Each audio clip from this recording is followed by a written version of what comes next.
Ah, recording in progress. Perdón, ahí está. Perfecto.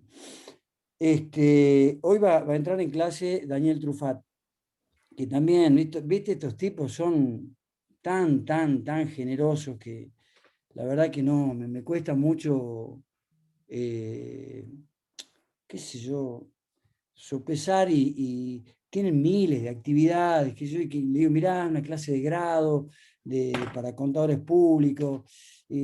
Al decir Universidad Nacional cambia un poco la actitud de los profesores porque todos tenemos un corazoncito puesto en las universidades nacionales. Las defendemos, todos las defendemos, las universidades nacionales, hayamos no recibido ahí o no. Entonces eso cambia y bueno, se prenden los tipos para esto. Daniel Trufat, nosotros, no sé si está en la bibliografía especial, en algún momento estaba, nosotros recomendamos 2 libros de Trufat, sí, sí está. Están los 2 libros. Ah, no, hay 2 libros, pero no está el que yo quiero que se hable hoy. Está el de procedimientos de admisión al pasivo concursal, en la bibliografía complementaria. Es un muy buen libro de verificación, de vías verificatorias. Para mí, lo máximo es el de Mafia, pero este es muy bueno también, sobre todo los primeros capítulos están buenos. Y después tiene otro, que ese me parece que es el mejor libro de él, que es el año pasado, el anteaño pasado, Adita, creo que lo trabajamos, ese libro, a propósito de los licenciados, que es sobre el llamado APE. Eh, no, el nuevo acuerdo preventivo extrajudicial y sobre el llamado APE, el de Mafia. Trufat está como muy de acuerdo con el APE, Mafia lo mataba al APE, lo calificaba prácticamente de inconstitucional, pero bueno, esos son los 2 libros que estamos recomendando. Hay un tercer librito que nosotros ayer, sabiendo que ayer recién nos confirmó Trufat que venía a la clase, que es la conversión, no sé cuál es el título exactamente, acá está, pues, la conversión de quiebra en concurso preventivo, que es este librito que está acá. Nosotros ayer les mandamos con Matías un par de, escaneamos así unas páginas, qué sé yo, que me parecían piolas para que ustedes las lean y le saquen el provecho. Yo le pedí a Daniel que se sume a la clase 5, 5:15, y nos hable un poquitito de la conversión de la quiebra en concurso, que es el libro de él. Sin perjuicio de eso, ustedes pueden preguntar cualquier cosa que se les ocurra, porque es un tipo, ya van a ver, tiene un léxico exquisito, es muy extremadamente leído el tipo, ya cansa de tan leído que es. Así que bueno, espero que lo disfruten en la segunda parte de la clase. Quédense hasta esa hora. Si quieren ahora, desconéctense una horita que vamos a hablar nosotros nomás, que no, mentira, no se desconecten. Pero bueno, quédense atentos, si tienen preguntas, cuando él esté hablando, yo lo que vamos a hacer es, le vamos a dar 1 o 2 preguntas a los alumnos, por ahí los profesores si queremos hacer alguna pregunta, y cerramos. Él tiene una agenda súper recontra apretada. Yo lo había convocado cuando dimos la clase de verificación, él no podía, tenía que dar conferencias en todos lados, qué sé yo, así que bueno, hoy nos acompaña 1 horita o 40 minutos. Así que preparen cuando él esté hablando, si se les ocurre alguna pregunta, no quiero que quedemos ni bien ni mal. Cualquier tipo de preguntas son buenas, no hay preguntas malas, siempre las preguntas, cuando son dudas reales, son buenas. Así que métanle pato. Bueno. Estamos ya transitando la bolilla 11. Ya estamos más cerca del fin. Vamos a hacer una especie de repaso de la unidad anterior. Me hubiese gustado, Matías Olivarri, que estés, porque esto es una clase que a vos te gusta mucho, no la que vamos a dar ahora, sino la anterior, sí, la anterior, que era de recursos. Entonces que yo a último momento digo, ¿cómo no lo invité a Matías para que esté? Porque es una clase que a vos de Derecho Procesal te gusta mucho y podríamos haber participado de algún modo. Pero bueno, estamos en el tema de la quiebra, y ahora sí nos metemos un poco en clase. Estamos en el tema de la quiebra. En la unidad anterior, nosotros tocamos muy tangencialmente, porque siempre tocamos los temas tangencialmente, pero bueno, les dejamos algún cuadrito, qué sé yo, alguna filmina para que ustedes la estudien, el tema de los recursos y soslayamos un poco el tema de la resolución de la quiebra, que es el punto 1 de la unidad anterior. La resolución de la quiebra es una sentencia, creo yo, porque también está discutido, pero supongamos una resolución judicial, como tal tiene que estar fundada, en el cual tiene una cantidad, el artículo 88 tiene una cantidad de incisos que a veces es como medio tedioso sabérselos de memoria, pero yo de eso remito al artículo 88, ¿no es cierto? Yo de ahí rescato lo siguiente: la sentencia de quiebra constituye un estado de quiebra, constituye el estado de quiebra del deudor. Esto lo dijimos ya hasta el cansancio, ¿no es cierto? La quiebra solamente se produce cuando hay una sentencia que es el presupuesto formal del concursamiento liquidativo. Esto tiene alguna relación porque nosotros en derecho hablamos de cuando las sentencias son declarativas o constitutivas, cuando los derechos son declarativos o constitutivos. Por ejemplo, en un registro de la propiedad inmobiliaria, si registrar la transferencia del inmueble o registrar la transferencia de un automóvil es constitutivo del derecho real o es declarativo del derecho real. Bueno, no quiero meterme en ese tema, hay un tema, o sea, hay una diferencia entre declaración y constitución, la ley habla de declaración, pero verdaderamente se constituye a partir de la sentencia de quiebra. Esto tiene una referencia histórica porque antiguamente, valga la redundancia, la quiebra se declaraba, porque la quiebra se producía con el solo incumplimiento de una obligación. Ahora hace falta un procedimiento previo, hace falta algo más para que se decrete la quiebra. ¿Y qué es ese algo más? Que se acrediten los dos presupuestos de los cuales ya tantas veces hemos hablado, que es el activo y el subjetivo. O sea, el estado de situación de pago y la concursabilidad del sujeto. Bueno, y después, como dijimos la vez pasada con las dos preguntitas estas que hicimos, en la sentencia de quiebra, viste que en la sentencia de concurso preventivo es como que vos ya tenés todo el íter del concurso preventivo. Tenés cuando se abre la etapa, cuando se determina la etapa de verificación de crédito, cuando es la audiencia informativa, cuando se presenta el informe individual, el informe general. O sea, es como que la sentencia de quiebra de concurso preventivo te marca todo un íter de cómo va a ser el concurso preventivo. En la sentencia de quiebra no es tan así porque no es tan lineal el procedimiento. No es tan lineal el procedimiento. Máxime cuando vos tenés quiebras que entras por distintos lados.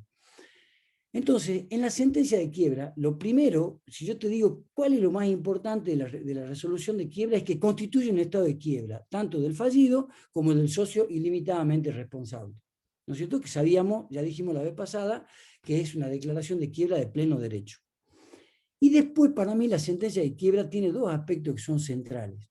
Determina el modo de insinuarse, porque ya dijimos en la clase pasada que vos tenías, si es que era indirecta, te aprovechás de la etapa informativa que realizó la sindicatura en el concurso preventivo, y si es quiebra directa, por poner estos dos extremos, se abre un nuevo periodo informativo para que los acreedores pidan la verificación de sus créditos y se cristalice el pasivo concursal. Entonces, en la sentencia de quiebra, no está dicho en el 88, por eso te lo quiero remarcar. No está dicho, pero el juez tiene que resolver ahí cómo va a ser la admisión del pasivo, cómo se va a constituir, qué vía va a establecer el juez para que se configure el pasivo falencial. La construcción del pasivo falencial tiene cierta diferencia con el pasivo del concurso preventivo. ¿Por qué?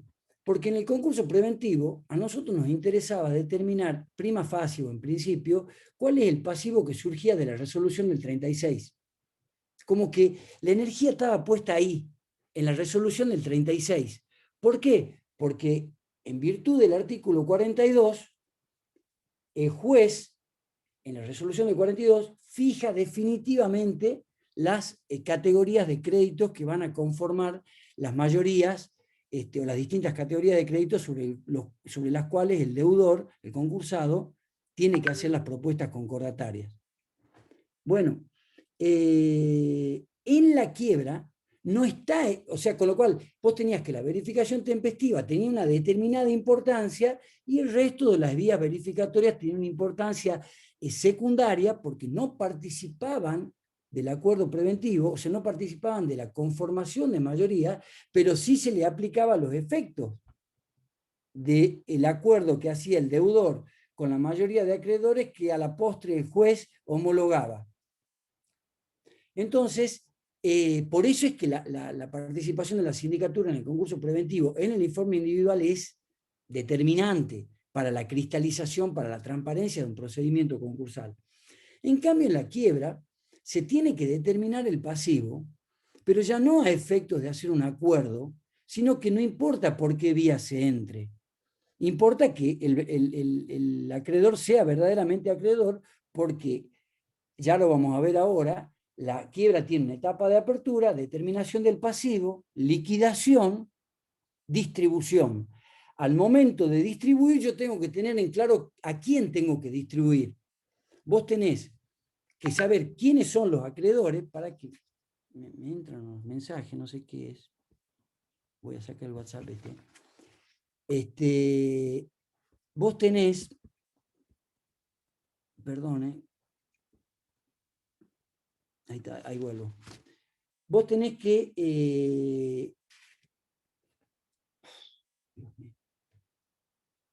Estaba hablando de la determinación del pasivo. claro, en la quiebra, gracias Fernanda, en la quiebra vos tenés que no es tan importante la vía procesal por la cual se llegue a determinar el pasivo concursal, porque en definitiva vos vas a tener, yo por ahora te lo muestro así con los deditos, después te lo voy a mostrar con un gráfico, o ni siquiera con un gráfico, una tablita. Primero vos tenés la apertura, después de la apertura viene la determinación del pasivo, la liquidación de bienes, o sea, vos tenés que, todos los bienes del fallido los tenés que liquidar, y cuando vos tengas convertido en dinero, en líquido, todos los bienes del fallido, los distribuís conforme el orden de privilegios que establece la ley. ¿No es cierto? De ese ítem nos vamos a referir ahora en un ratito. Pero lo que te decía es que el juez determina el modo, en la sentencia de quiebra, determina el modo en el cual los acreedores se pueden insinuar. No lo dijimos muy claro el otro día, creo que lo voy a redondear ahora. Los modos son: si hubo un concurso preventivo, se toma la verificación de crédito del 36 y de las otras verificaciones que puedan haberse quedado firmes en el concurso preventivo, ¿no es cierto?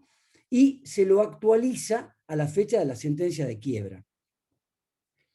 Acordate que la presentación del concurso preventivo, que luego obtiene la apertura, produce la suspensión de los intereses de los créditos quirografarios, por lo menos. Tomémonos con eso, hay otro régimen para los privilegiados, pero quédate con los quirografarios. Bueno, si el concurso preventivo se convierte, para empezar a hablar de la clase de hoy, se convierte en quiebra, esa suspensión de intereses queda sin efecto. Entonces hay que actualizar los intereses y empieza a operar otra suspensión de intereses de otro artículo y que es efecto propio de la sentencia de quiebra. Entonces, en la quiebra, en la quiebra indirecta, se toma el pasivo que viene del concurso preventivo, se levanta esa suspensión de intereses, se le aplican los intereses hasta la fecha de la sentencia de quiebra. Primer punto. Y luego el juez ahí tiene que resolver, sea cual sea el concurso. Viste que el otro día Gracia Ávila le dijo: yo siempre que hay un concurso antes, yo le doy a la misma sindicatura y doy por válido el proceso verificatorio anterior, más o menos creo que dijo esas dos cosas. Si el juez advierte que el concurso preventivo, acordate que el concurso preventivo, el concursado siguió operando, siguió realizando operaciones jurídicas, operaciones comerciales, con lo cual puede haber seguido devengando deuda.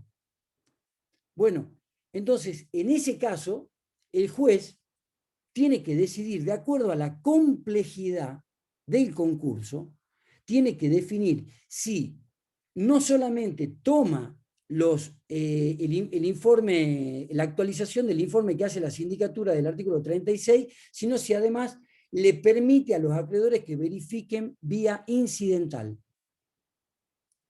digamos que yo me animaría a decir, la DITA quiere que nosotros demos algunas pautas claras y que después sometamos a discusión. Si yo tuviera que dar una pauta clara, diría, en la quiebra indirecta se toma la etapa informativa que se realizó en el concurso preventivo y la verificación de créditos, y además se abre una etapa incidental para que verifiquen los acreedores concursales y postconcursales. Y acá la palabra concursal y postconcursal está referida al concurso preventivo. Cuando yo digo acreedores concursales, son los acreedores de causa o título anterior a la presentación de la demanda de concurso preventivo, que luego termina en quiebra y también pueden venir a verificar en la quiebra. Entonces, tanto para esos como para los postconcursales, es decir, los acreedores que han adquirido créditos con posterioridad a la apertura de la presentación del concurso, a la apertura del concurso preventivo, y bueno, ellos también pueden venir a verificar vía incidental. Luego, si el juez advierte que la complejidad es muchísimo mayor, porque ha pasado mucho tiempo, por la razón que él considere, él estaría, lo pongo en condicional, esto es sujeto a discusión, estaría en condiciones de, a pesar de todo eso, abrir un nuevo periodo informativo, aún en el caso de quiebra indirecta. Punto aparte. O sea, en la sentencia de quiebra, el juez define, aunque no lo dice claramente el artículo 88, define el modo de insinuarse. Y define la sindicatura actuante, como es lo que planteamos en la clase anterior. Si es el mismo síndico que actuaba en el concurso preventivo, o si es una nueva sindicatura, si es también en el caso de quiebra indirecta, porque ya definimos que en el caso de extensión de quiebra es la misma sindicatura que actuaba en la quiebra principal, y en el caso de quiebra directa no hay síndicos anteriores, con lo cual hay que sí o sí designar una nueva sindicatura. Bueno, aquí, digamos, si ustedes están estudiando la materia, aquí es donde ustedes tienen que abrir una llave, y porque el síndico en la sentencia de quiebra también designa la sindicatura, designa un inventariador, designa un montón de otros funcionarios que están en el artículo 88, pero también designa una sindicatura, ya sea la anterior o esta. Entonces acá viene como un agujero negro o como un hoyo de los conejos, no sé cómo se llama, en el cual ustedes tienen que hacer una derivación al 253. O sea, hay que leer desde ahora cómo se maneja la sindicatura. En el concurso preventivo no lo vimos con demasiada profundidad, pero ahora sí, no está en el programa esto que estoy diciendo, pero es fundamental que ustedes entiendan y lean lo que son los artículos 253 a 258. ¿Por qué? Porque aquí se determina cuáles son las funciones de la sindicatura en todo el proceso. Pero acá vos también tenés que hacer esta distinción. Una sindicatura en un concurso preventivo tiene una determinada función. Esa función está dada básicamente por la finalidad del concurso preventivo, que es el saneamiento patrimonial vía acuerdo entre el deudor y los acreedores. En cambio, en la finalidad de la quiebra, ¿no es cierto?, no es llegar a ningún acuerdo, sino es directamente liquidar y distribuir, ¿no es cierto?, lo mejor posible el dinero que se obtiene de la venta o de los remates de los bienes del fallido. Por eso es que se arma tanto lío con cuál es la naturaleza jurídica de la sindicatura, porque si bien en el concurso preventivo vos tenés que la sindicatura es un órgano o funcionario absolutamente imparcial, que tiene que velar por los intereses de todos los interesados, tanto del deudor como de los acreedores, en la quiebra no. Porque en la quiebra, y acá ya empezamos con un poco más de contenido de la clase, en la quiebra se produce, lo vamos a ver ahora a continuación, pero se produce un efecto patrimonial que es tremendo, que es el desapoderamiento. El desapoderamiento es el efecto patrimonial más importante que se produce en la quiebra, y es la pérdida de las facultades de administrar y disponer de los bienes del fallido. Es decir, que el fallido no administra más su empresa. Pensemos en una empresa siempre, ¿eh?, para que se entienda la ley. Después ustedes lo pueden aplicar a personas físicas, pero pensemos en una empresa.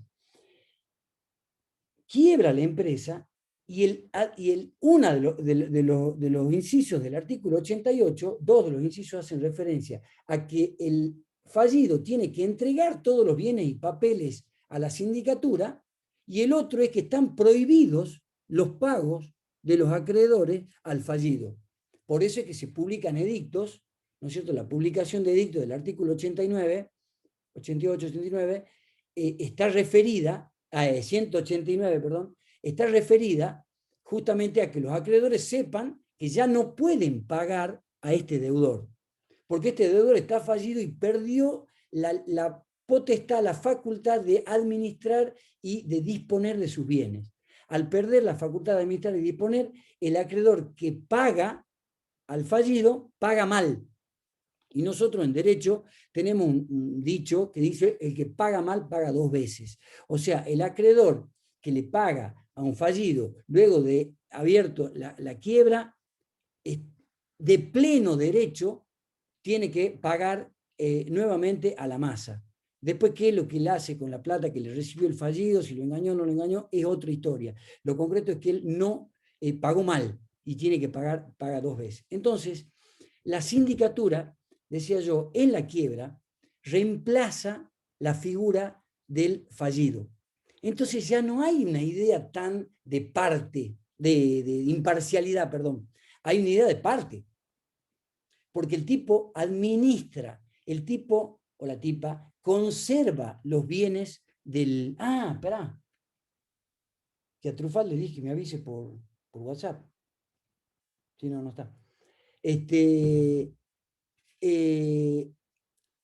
Entonces, en la quiebra, te decía, la sindicatura ya pierde esta imparcialidad, ¿no es cierto?, que la caracteriza y bastante en el concurso preventivo, donde tiene que ayudar a la conformación del pasivo concursal y tiene que ayudar a la conformación de la realidad económica de la empresa en el informe general para que los acreedores presten conformidad o no a la propuesta concordataria.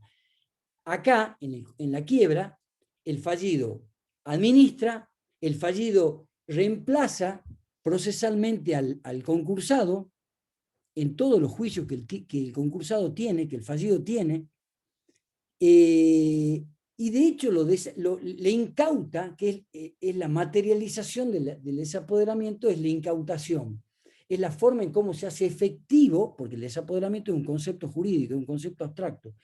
La incautación hace efectivo el desapoderamiento y permite que la sindicatura tenga contacto físico con los bienes del fallido. El fallido ya no puede administrar ni disponer de sus bienes, pero no solamente de sus bienes, de sus papeles de comercio. Y esto es muy importante para ustedes, ¿no es cierto? Ahora lo vemos. Entonces, dicho esto, yo me permito compartir una pantallita, viste que ahora estamos súper capo. Ah, me inhabilitaste la... Sí, ay, me habilita, Mati.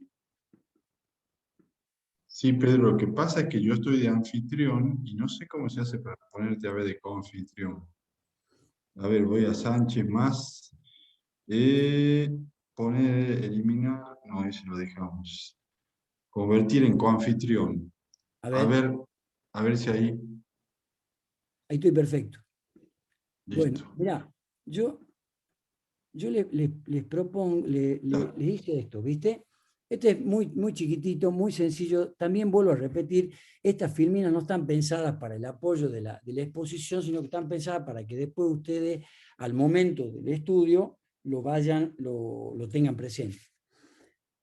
El íter de la quiebra. El íter significa como la secuencia, algo que conforma, nosotros llamamos el íter constitutivo de las sociedades, ¿viste?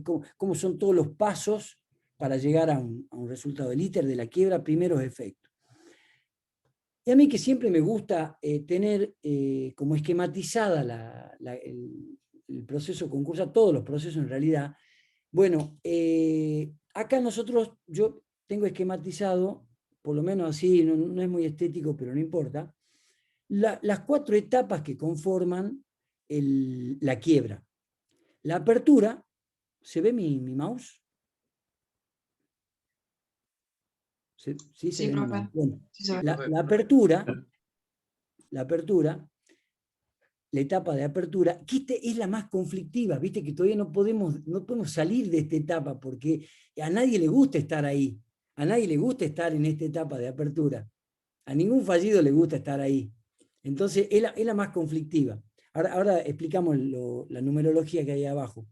Después tenemos la determinación del pasivo, si bien no es exactamente lineal, porque el pasivo y la liquidación se pueden dar en momentos simultáneos, apenas se decreta la apertura, se abren estas dos etapas de determinación del pasivo y la liquidación, pero lógicamente o racionalmente me parece que está bien así. Es primero la apertura, luego se da la determinación del pasivo, luego se da la liquidación. Esto es súper importante, y acá también vos tenés, cuando vos lees el 253 al 258, que son las funciones de la sindicatura, vos te das cuenta que la sindicatura tiene que velar porque se obtenga la mayor cantidad de dinero posible. Para obtener la mayor cantidad de dinero posible, tiene que liquidar de la mejor manera posible. Entonces, los artículos 203 a 217 establecen distintas formas de liquidación de los bienes, en la cual la sindicatura tiene que proponerle al juez para que el juez determine en función de obtener la mayor cantidad de plata, porque acá ya no hay una idea de saneamiento patrimonial. Acá ha cambiado el fundamento y la finalidad del instituto. En el concurso preventivo, el fundamento era la cesación de pago y la finalidad era la reinserción de esta empresa vía acuerdo preventivo. Ahora hay el fundamento de la quiebra, también es la cesación de pago, pero la finalidad es la liquidación, o sea, se lo saca al jugador de la escena, se lo saca para que ese lugar pueda ser ocupado por otras empresas, y al sacárselo se tiene que distribuir porque se tiene que distribuir lo producido entre los acreedores, por aquello de que el patrimonio, esto que escucharon ustedes un montón de veces, que en la quiebra se aplica totalmente, el patrimonio es la prenda común de los acreedores. Entonces, una vez que la sindicatura define cómo se liquidan los bienes, se distribuyen los mismos conforme al orden de privilegio, y luego tenemos distintos modos de conclusión de la quiebra. Les aviso una cosa, a propósito de la conversión de la quiebra en concurso, de la cual algo le vamos a preguntar a Truffat más tarde. Un modo de conclusión de la quiebra es la conversión de la quiebra en concurso preventivo, porque concluye. Bueno, ahora expliquemos esto que está acá. Apertura. Nosotros el año pasado habíamos hecho unas fichitas así con todas cosas lógicas, no lo hemos hecho acá, pero para que ustedes puedan leerlo a esto sistémicamente. La apertura creo que ya lo tienen más o menos claro, está definida en el 77, inciso 1, 2 y 3. A esos casos, a esas vías, para acceder a la quiebra, le tienen que sumar el 160, le tienen que sumar los 3 casos del 161, y eso nos da un signo igual de la sentencia de apertura. ¿No es cierto? De la sentencia de apertura creo que dijimos por lo menos lo que queríamos decir. Si queda alguna pregunta, me la hace. Luego tenemos la determinación del pasivo, que es lo que dijimos al comienzo, está regulado en los artículos 200 y 202. Súper desordenado. El artículo 200 y el 202 refiere casi íntegramente al 32, 33, 34, 35 y 36. ¿No es cierto? Y te da la posibilidad de la verificación vía incidental. Se encarga de aclarar la ley que en el caso de que se abra vía verificatoria incidental, ¿no es cierto?, no hay costas para este acreedor supuestamente tardío que no entró por la verificación tempestiva. Bueno, es un detalle. Luego tenemos los artículos 203 a 217, son los que marcan la liquidación. Vos tenés 3 sistemas de liquidación, básicamente. El que es por continuidad de la empresa, y acá se disparan un montón de interrogantes porque es cómo funciona la empresa una vez que continúa. Continúa en manos de la sindicatura, ¿no es cierto?, y con la finalidad ya no de lucrar. Vos acordate que todo el fin de una sociedad comercial es obtener un lucro. Acá la finalidad de la sindicatura, de la continuación de la actividad de la explotación, no es lucrar, sino, en todo caso, no perder dinero y en todo caso, poder vender la empresa en marcha de la mejor manera posible. Esa es una forma de liquidación, después la vamos a ver con profundidad.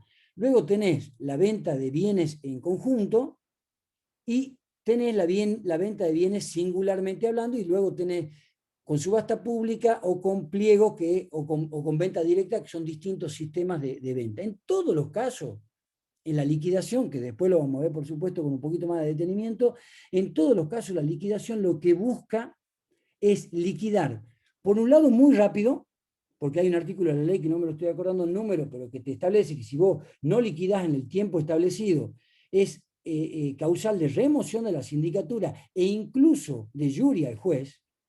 O sea, hubieron muchas malas experiencias en el país donde habían quiebras que duraban 20, 30 años. Los ingenios azucareros de Tucumán fueron todo un ejemplo paradigmático y eso genera un desgaste tremendo porque obviamente eso es malísimo para todo el mundo, no se pueden desarrollar nuevos competidores, no entran nuevos jugadores a la cancha y después se produce como un negocio paralelo de la sindicatura que se desnaturaliza la idea del sistema liquidativo. Entonces, tanto al definir el modo en que se liquida, como al definir la forma en que se venden los bienes, que son dos cosas distintas, los dos sistemas estos tienen que estar pensados en orden a obtener la mayor cantidad de dinero posible en el menor tiempo posible. Son dos elementos que juegan. Vender lo mejor posible para obtener la mayor renta posible, pero en el menor tiempo posible. O sea, el tiempo acá importa. Cuando hablamos del primer sistema, que es el que da prioridad a la ley, porque en algún momento yo te dije que en el 2011 se metió una cuña laboralista, digamos, en la ley de concurso, como un parche laboralista, y aparece todo el tema de las cooperativas de trabajo, etcétera, etcétera, se le da prioridad a esto y ahí se produce todo un fenómeno que ustedes ya tienen que ir sabiendo que tiene una complicación muy grande, que es toda la problemática laboral que se produce con la quiebra cuando hay continuación de la explotación. Esto lo deberíamos marcar ahí como un punto en la liquidación, ¿no es cierto? Pero bueno, después lo vemos en su momento. El segundo punto es la distribución. La cuarta etapa de la quiebra es la distribución. Esto tiene que ver porque en el concurso preventivo se acuerdan que hablábamos de la apertura, determinación de pasivo, periodo de negociación y conclusión del concurso. Bueno, acá también estamos tratando de reflejar más o menos lo mismo. En esta cuarta etapa es la distribución. Para distribuir, pensalo, por eso sirve este cuadrito, creo que sirve este cuadrito, porque vos, más allá de todo el enmarañamiento de artículos que tiene la ley de concurso, sobre todo cuando empieza a tratar el tema de los efectos, cual se produce un mareo tremendo, vos tenés que tener en claro un montón de cosas, pero no pierdas de vista esto que te estoy mostrando, porque es la estructura, es el expediente principal que transcurre la quiebra. Para distribuir plata, ¿qué tenés que tener? Tenés que tener plata, primero, y tenés que tener sujetos a quienes distribuir. ¿Cómo tenés plata? Con la liquidación. Tenés que liquidar. Cuando liquidás te haces efectivo, te haces líquido. ¿A quién distribuís? Y a los que han verificado sus créditos. Entonces, en la distribución, vos tenés el 218 al 224, plantea todo el sistema de cómo se hace la distribución. Y esta es una tarea también de la sindicatura. Vos fijate, ¿no? En la quiebra la sindicatura administra, dispone, conserva bienes, hace acciones de recomposición patrimonial, hace acciones de extensión de quiebra, hace acciones de extensión de responsabilidad, o sea, incorpora activo a la quiebra. Luego, distribuye. ¿Y cómo distribuye? Con todo un procedimiento que establece la ley, en el cual obviamente se le da derecho al deudor, al fallido y a los acreedores para que puedan opinar sobre el proyecto de distribución. Una vez que está firme el proyecto de distribución, el que distribuye, en base al informe que hizo la sindicatura, es el juez. Pero vos fíjate que acá te pongo un paréntesis y otro paréntesis. Bueno, para distribuir, ¿te acordás que habíamos enunciado? No le dimos tanta importancia porque es muy confuso, pero hay un principio en derecho concursal que es la par conditio creditorum, ¿no es cierto? Bueno, esa par conditio creditorum es simplemente una idea, porque no hay paridad de acreedores, no se da trato igualitario a los acreedores. Los autores encuentran una frase aristotélica que es, bueno, la igualdad de los iguales, ¿viste? Me suena medio complicado. Sobre todo Aristóteles, que aceptaba la esclavitud, ¿no? Bueno, la igualdad de los iguales. En esta igualdad no le gustó a Matías Ulibarri porque es aristotélico, pero yo sabía Pedro, que Cuando ya no se le encontraba sentido a la frase, por como decís vos, porque es la igualdad de los iguales según la Constitución y así tiene que ser, se pensó de que hablar de la igualdad de los acreedores se refiere a que solamente los que verifiquen el crédito y obtengan la verificación pueden cobrar. Eso los convierte a todos en iguales. Es ahí decir, hay está, algo que bueno. los une, es una Que forma sutil de pero o verificás o no cobras. está bien lo que dice Adita, porque eso tiene que ver, si ustedes tienen el programa en la mano, teóricamente estamos viendo la unidad 11, y la unidad 11 termina efectos generales de la quiebra, A, desopoderamiento, B, incautación, C, principio de concursabilidad, que es lo que acaba de decir Adita. El principio de concursabilidad es lo que nos coloca teóricamente iguales. O sea, todos, y quienes quienes crean que tienen algún derecho sobre algún activo del patrimonio de un fallido, tienen que venir a verificar. Sí o sí, tienen que venir a verificar al concurso, a la quiebra, porque si no, no tienen derechos y los pierden por prescripción o por caducidad, de acuerdo a discusiones teóricas que hay ahí dando vuelta.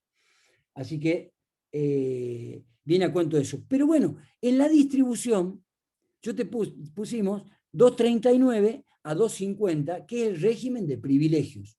Vos para distribuir en esta par condicio de igual entre iguales, tenemos que saber de que no es que se reparte el chancho, ¿no es cierto?, entre los socios, se reparte el cuchi, ¿no es cierto?, cuando vos tenés un socio, normalmente si arrancás de cero, bueno, repartimos el cuchi entre los dos, ¿no es cierto? Bueno, que no te toque la cabeza, pero bueno. Que lo partan en todo caso a través de, así, transversalmente, porque si no... Entonces, esta igualdad de iguales está definida en el artículo 239 a 250 y vos tenés que, para distribuir, y yo te aviso una cosa, a los que se han dignado a entrar a esta humilde clase de no sé cuántos alumnos, porque no los puedo ver, sepan que privilegios va a ser central en el examen de quiebra. Va a ser central en el examen de quiebra.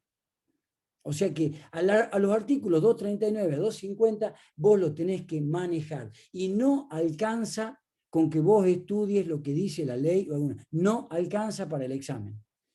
Alcanza que vos estudiés, que profundizás, que sepás cuáles son los elementos de los privilegios, que el asiento, que el rango, que la extensión del privilegio, diferencia entre rango y jerarquía, el artículo 244, vinculado luego del 244, pasamos al 240, del 240 al 241, al 246, pero el 246 primero paga el 246 inciso 1, y dentro del inciso 1 solamente los salarios de los 6 últimos meses, y con lo que queda distribuir, o sea, tenés que saber perfectamente el tema de la distribución. Y finalmente, la última etapa, ¿no es cierto?, es la de conclusión de la quiebra.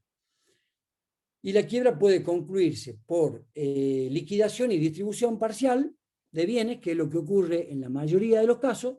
Se vende lo que hay y se reparte conforme el orden de los privilegios y con lo que alcance.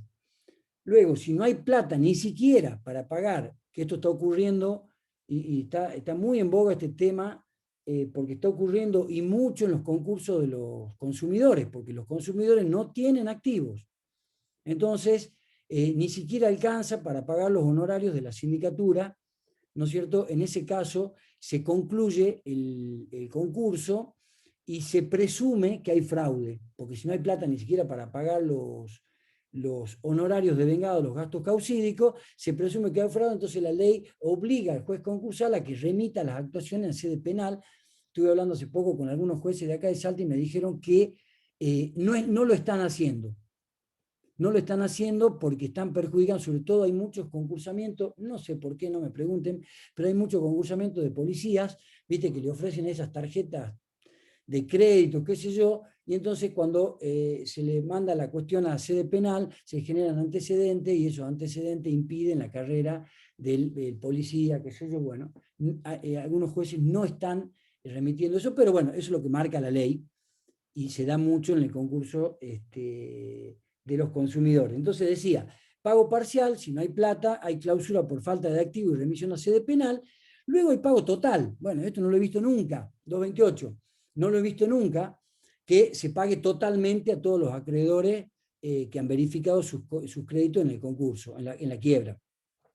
Si hay pago total, ¿no es cierto?, se levantan la suspensión de los intereses, se pagan todos los intereses, se pagan todas las costas, y si sobra plata, se le devuelve la plata al fallido.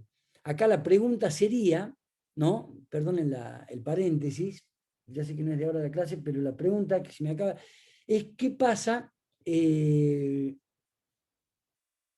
¿Qué pasa? Me olvidé la pregunta, no importa. ¿Qué? Perdón, profe, yo tengo una pregunta muy parecida a la que usted se planteaba. Ah, bueno, ¿Qué gracias, pasa? porque ya me lo olvidé a la mía. ¿Qué pasa en el caso de que se pague todo? Según lo que yo había leído y entendido, era que en caso de que existan socios con responsabilidad ilimitada, también va a tener en cuenta sus acreedores que ellos tengan por su parte, digamos. ¿Cómo va a ser el orden ahí de pagar a esos acreedores?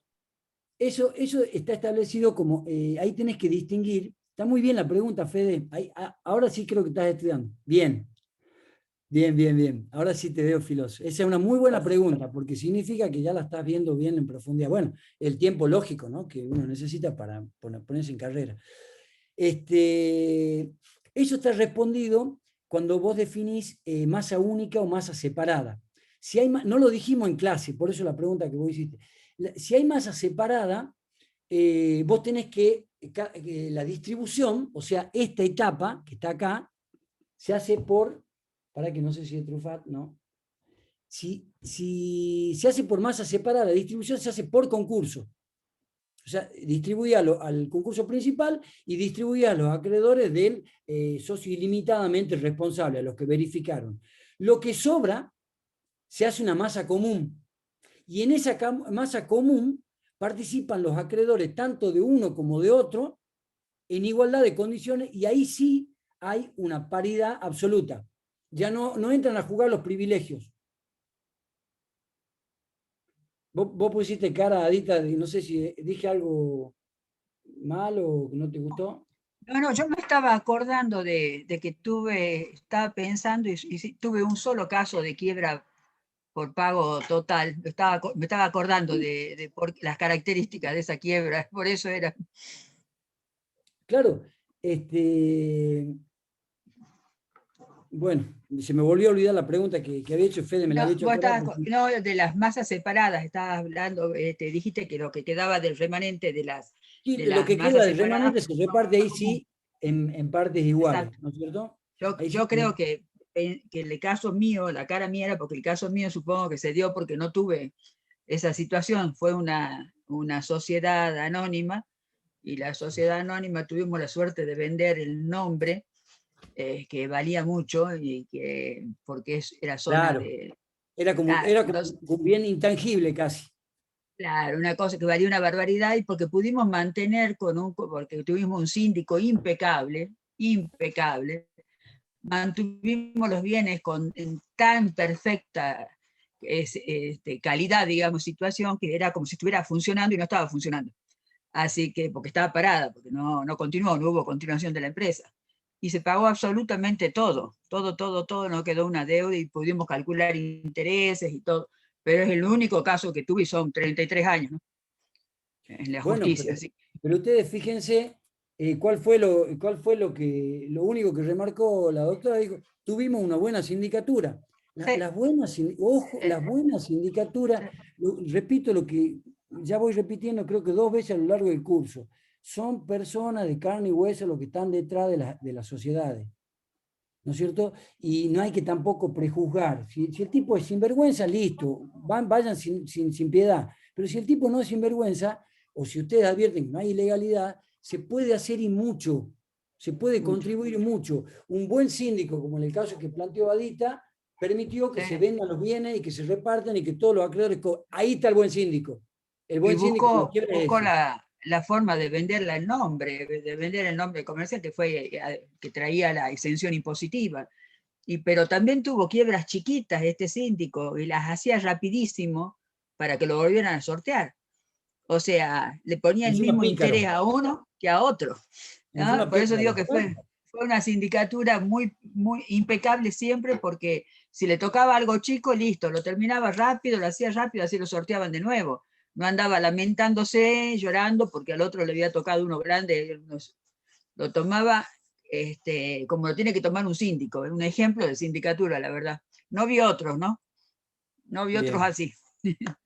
Bueno, bueno, la pregunta que yo tenía, que la anoté, ¿viste? Porque ya cuando la cabecita no te funciona, la tenés que anotar, es el tema de la inhabilitación. ¿Qué pasa? Te dejo una pregunta, que no es de esta bolilla, pero no importa. Te dejo una pregunta con la conclusión. Si hay pago total, el remanente se devuelve al fallido, pero conforme ley de sociedades, artículo 94, si mal no recuerdo, porque no lo leí no lo leo hace mucho, la quiebra produce la liquidación de la sociedad. ¿Por qué funciona la quiebra? Porque se permite que en liquidación la sociedad siga funcionando, pero si hay remanente y la sociedad está liquidada, les dejo esa pregunta, posiblemente sea de examen. Bueno, pago total y después está el avenimiento, ¿no es cierto?, que es otra forma de concluir la quiebra que vamos a referirnos en la clase pertinente. Pero por lo menos acá te pusimos todas las etapas de la quiebra. Ahora pasemos a la tercera, esperando ya y 53 que a las 5, 5 y cuarto se nos sume nuestro colega y amigo Daniel Truffat. Bueno, propiamente la bolilla número 11 que estoy leyendo dice: efectos de la quiebra. Ustedes fíjense, hagamos un pequeño análisis chiquitito, breve, de lo que es el programa en sí. El programa requiere una lectura previa. Nosotros tuvimos una profesora del Instituto Matías del Verbum, que tu mamá es directora, qué sé yo, que nos dio unos talleres a nosotros como docentes, y ella hablaba de para leer, ¿no es cierto?, un texto hay que leer primero el paratexto, o sea, los títulos, los copetes, el índice, el libro, eso te permite ya ir tomando una idea. El programa está pensado para eso, está pensado para que ustedes lo tomen como un paratexto, porque tiene títulos. Entonces, vos fíjate que ya cuando hablamos de la quiebra, en la unidad 9 hablamos de apertura, y después la unidad 11, 12, 13 y 14 habla de los efectos de la quiebra. Porque mirá, ¿qué pasa? Acá, se ve, ¿no es cierto?, el cuadro que acá yo debería, ¿no es cierto?, abrir, bueno, pero no sé cómo se hace, acá, entre la apertura y el pasivo, acá yo debería hacer una flechita, ¿no es cierto?, y marcar cuáles son los efectos de la quiebra. Y son todas estas bolillas, que son tediosas, son aburridas, son pesadas, son muy jurídicas. Normalmente las da Adita estas bolillas, son muy jurídicas, extremadamente jurídicas, por eso tienen muchísima complejidad, ¿no es cierto? Pero todo eso es lo que ocurre como efecto de la quiebra. Es un efecto instantáneo. Las etapas son las que les estoy marcando ahí, pero el efecto de la quiebra es múltiple. Bueno, en la bolilla esta que nos toca, por eso en la introducción decía primeros efectos, ve ahí está chiquitito, bueno, en los primeros efectos vos tenés efectos personales, el punto 1 de la unidad 11, y efectos generales de la quiebra, el punto 2, que se desglosa en A, B y C. El A es el desapoderamiento, el B es la incautación y el C es principio de concursalidad, que ya lo explicó Adita. Súmenle a eso, que no está puesto acá en la filmina, el artículo 159. ¿No es cierto? Bueno, yo para explicar este tema de los efectos personales, acá tengo que hacer dos cositas muy breves. Una es remitirme a la historia de la quiebra. En la quiebra, ya dijimos varias veces, que el fallido, ¿qué es lo que hacía?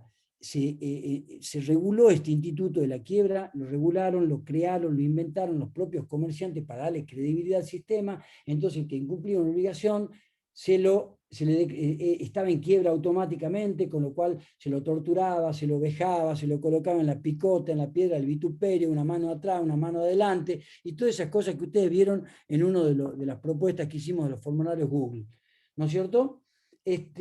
¿Por qué era eso? Porque la agresión era a la persona directamente. Ustedes piensen que en aquel momento existía la cárcel por deuda. Entonces había un ataque directo a la persona.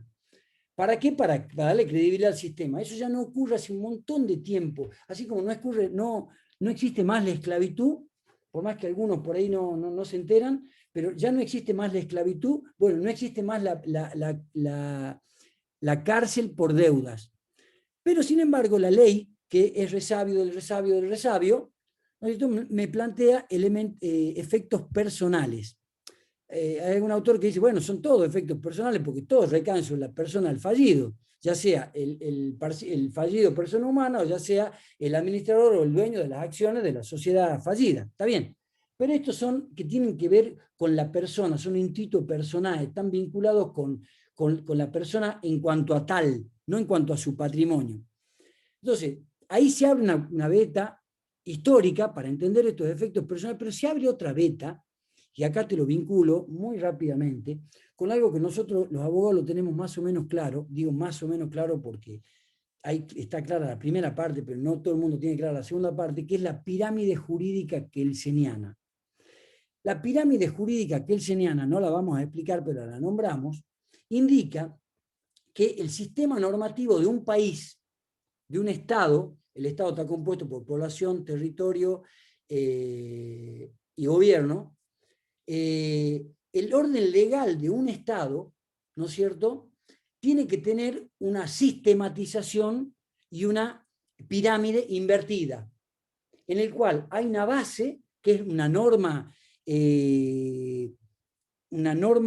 pilar, no es la norma fundamental, ahí donde entran a derrapar algunos que no manejan bien a Kelsen, es la norma pilar, es la norma sobre la cual se asienta toda la pirámide kelseniana, que es la Constitución Nacional de un país, que es la que marca cuáles son las reglas de juego. Después de la Constitución, por eso digo que es invertida, pero supónganse que está así, acá arriba está la Constitución, en el segundo lugar están todas las leyes del Congreso, en tercer lugar estarán todas las leyes de los decretos reglamentarios, las constituciones provinciales. Bueno, ahí Adita probablemente haga una mejor discriminación de lo que sería la pirámide kelseniana, pero por ahora, quédense con esta idea, es Constitución Nacional y toda norma. Esto, si ustedes aprenden esto como contadores, yo me doy por satisfecho en todo el curso. Entiendan de que esto no son como las reglas, ¿cómo se llaman estas reglas que ustedes tienen? Bueno, estas reglamentaciones que ustedes tienen que son como rígidas, formales, porque lógico, la contabilidad tiene que ser formal. ¿La resolución técnica? Las resoluciones técnicas, en la cual no se discute. No, las leyes se discuten, se interpretan. ¿Te acuerdas cuando escuchamos la versión de Bach, de un bajista, y la versión de Bach de un chelista? Bueno, la partitura era la misma, la interpretación era distinta. El derecho es así, se interpreta de distintas maneras. Entonces, en la pirámide esta kelseniana, vos tenés que ver siempre que hay una referencia constitucional. Porque si hay alguna ley del Congreso o si hay alguna ley de un Estado provincial que se contrapone antagónicamente, ¿te acuerdas que en la clase anterior hablamos de normas antagónicas y cómo resolvía el derecho las normas antagónicas cuando están en un mismo cuerpo normativo? Ahora, cuando están en cuerpos normativos de diferente grado y diferente importancia dentro de la pirámide, prima la que está arriba, prima la Constitución Nacional. ¿Por qué hago referencia a esto? Porque vos fijate que los efectos personales están regulados en el 102, 103, 104, 105 y el 114. El 102 era de deber de colaboración, el 103, el 103 de la autorización para viajar al país, 104 y 105 no me acuerdo, y el 114 es el de la interceptación de la correspondencia, fíjense ahí. Pero los que más me importan son esos tres que yo acabo de decir. El derecho de colaboración, hay un derecho constitucional de libertad. Yo puedo ir y salir y ir cuando quiera. Es más, tengo un derecho constitucional, artículo 18, si no me equivoco, que dice que nadie está obligado a declarar contra sí mismo. Entonces, cuando vos ejerzás el derecho de colaboración, el deber de colaboración, el efecto personal de colaboración del 102 o el del 103 de autorización para salir, no lo dejan salir al tipo del país. Y le interceptan la correspondencia, más allá de la efectividad o no, ya todo el mundo sabe que no se puede interceptar la correspondencia, que ya es inútil, digamos, innecesario, ya hasta caído en desuetudo ese artículo, pero ojo, porque todos esos efectos personales están reñidos con algún derecho constitucional. Quienes defienden la constitucionalidad de estos artículos dicen que son una limitación, una regulación al ejercicio constitucional. Por ejemplo, de entrar y salir del país. Con esto ocurren muchas veces abusos, porque yo tengo el caso, así como Adita puso el caso de un ejemplo de una sindicatura muy buena, yo tengo un ejemplo, no sé si era buena o era mala, pero como no le habían pagado los honorarios, la sindicatura no le quería autorizar, no estaba de acuerdo con que el fallido salga del país. Ya pasó el informe general, había dado todo. Tanto el 102 como el 103 como el 114 están pensados en última instancia, y si se aceptara la constitucionalidad de los mismos, para determinar el pasivo, ¿no es cierto?, concursal. No para otra cosa, no son sancionatorios. O sea, yo les doy esta referencia histórica, les doy esta referencia constitucional, cuando lo estudien estos artículos, fíjense si no están reñidos con la Constitución. Efectos patrimoniales. Y acá les marco algunos... Profe, Sí. disculpe una consulta. Por ejemplo, yo estaba leyendo que en el caso del 114 de interceptar la correspondencia, creo que Graciabile hace justamente un análisis y coloca el artículo de la Constitución que dice que la correspondencia es inviolable. Entonces, como que hay un choque con la Constitución, y también me hizo pensar en cómo se hace ahora que estamos en la modernidad, que utilizamos otros medios que reemplazarían la correspondencia tradicional, cómo se adapta el derecho concursal o esta facultad del síndico respecto, bueno, de la actualidad. Lo dijo el doctor, ¿no? Te dijo Pedro que están pensados, ¿no es cierto?, en función de, o sea, tenemos que tener en cuenta que si la función es determinar el pasivo concursal, y entonces está en función de eso y no pasarse de eso. Por ejemplo, cuando se interceptaba la correspondencia, todo lo que era privado que no se interceptaba lo comercial, para saber qué tipo de relaciones comerciales tenía, si no había inventado créditos, etc. Entonces ahora, como tenemos el Código Civil y Comercial que introduce todos los otros tipos de documentos privados, ¿no es cierto?, que no necesitan que sean escritos, como el anterior, evidentemente esto se tiene que correlacionar, a mi modo de ver, sin duda, con el momento que estamos viviendo, y entonces en lugar de interceptarle la correspondencia, lo que tendrá que hacer es tener acceso a la clave de informática para ver los mails y demás para la correspondencia comercial, o sea, para aquellos que estén referidos a la correspondencia comercial, porque si se está verificando online, porque ha habido cuarentena y demás, y se lo está permitiendo mucho más, ¿no es cierto?, más que ir a ver los libritos, capaz que el síndico obtiene mucha mejor información simplemente con el acceso al correo electrónico utilizado a los fines comerciales, o sea, de la correspondencia relacionada con lo comercial, que a lo mejor no son del fallido, a lo mejor son del empleado del fallido, ¿no? Por eso hay que analizar el caso concreto, porque también cuando dice Pedro que si son constitucionales o afecta a la constitucionalidad, no hay que olvidarse que siempre la inconstitucionalidad se declara en el caso concreto, un solo caso, no se declara a la ley, ¿no es cierto? Entonces el artículo nunca va a ser inconstitucional, lo que podría ser inconstitucional en determinado caso. Por ejemplo, como él decía, cuando se lo usa para castigar, si lo castigo porque no quiero que se vaya a Punta del Este, no quiero que se vaya a Punta del Este porque no ha pagado, está aquí, está con deudas y no quiero, eso no está establecido por la ley. Por eso se interpretan las leyes conforme la finalidad. Y si la finalidad es determinar el pasivo, ahí tenemos, ¿no es cierto?, el ámbito dentro del cual tiene que actuar. Integrando y siempre acordándose que la inconstitucionalidad es en el caso concreto. Muchas gracias, profesora. Bien. Bueno, el que sí importa, los efectos que sí empiezan a importar, y mucho, son los efectos patrimoniales. Y ahí yo les marco, ustedes tienen que leer todo, pero les marcamos algunos artículos, ¿no es cierto?, que son de lectura imprescindible. El 107, el 108, el 109 y el 110, porque hay muchos otros artículos que por ahí los llegan a confundir. O sea, esos artículos definen el desapoderamiento. El desapoderamiento, pregunta de examen siempre, es de pleno derecho. Significa, escuchen esto, porque esto es muy difícil de entender. Se produce la quiebra, el juez está en su despacho, ¿no es cierto? Tac, yo me estoy ahí. Tac, estoy firmando la sentencia de quiebra y desde ese mismo momento el fallido está desapoderado. De pleno derecho. Se entere o no se entere, no es. Todas las resoluciones de los jueces funcionan desde que las partes se notifican. En este caso, el desapoderamiento es de pleno derecho. Significa que no hace falta ninguna acción, ninguna notificación, ningún acto procesal para que el desapoderamiento sea efectivo. ¿Qué es el desapoderamiento? Es la pérdida de facultad de administrar y disponer. Por eso algunos autores, didácticamente, pero erróneamente desde lo técnico, dicen que el concurso preventivo es un desapoderamiento atenuado. No hay desapoderamiento atenuado en el concurso preventivo. Sirve la idea gráfica, no digo que no sirva, sirve, pero ya una vez que te sirvió para que vos te imagines de que hay una limitación en el régimen de administración, artículos 15, 16 y 17, el desapoderamiento es otra cosa, es la pérdida de facultades de administrar y disponer.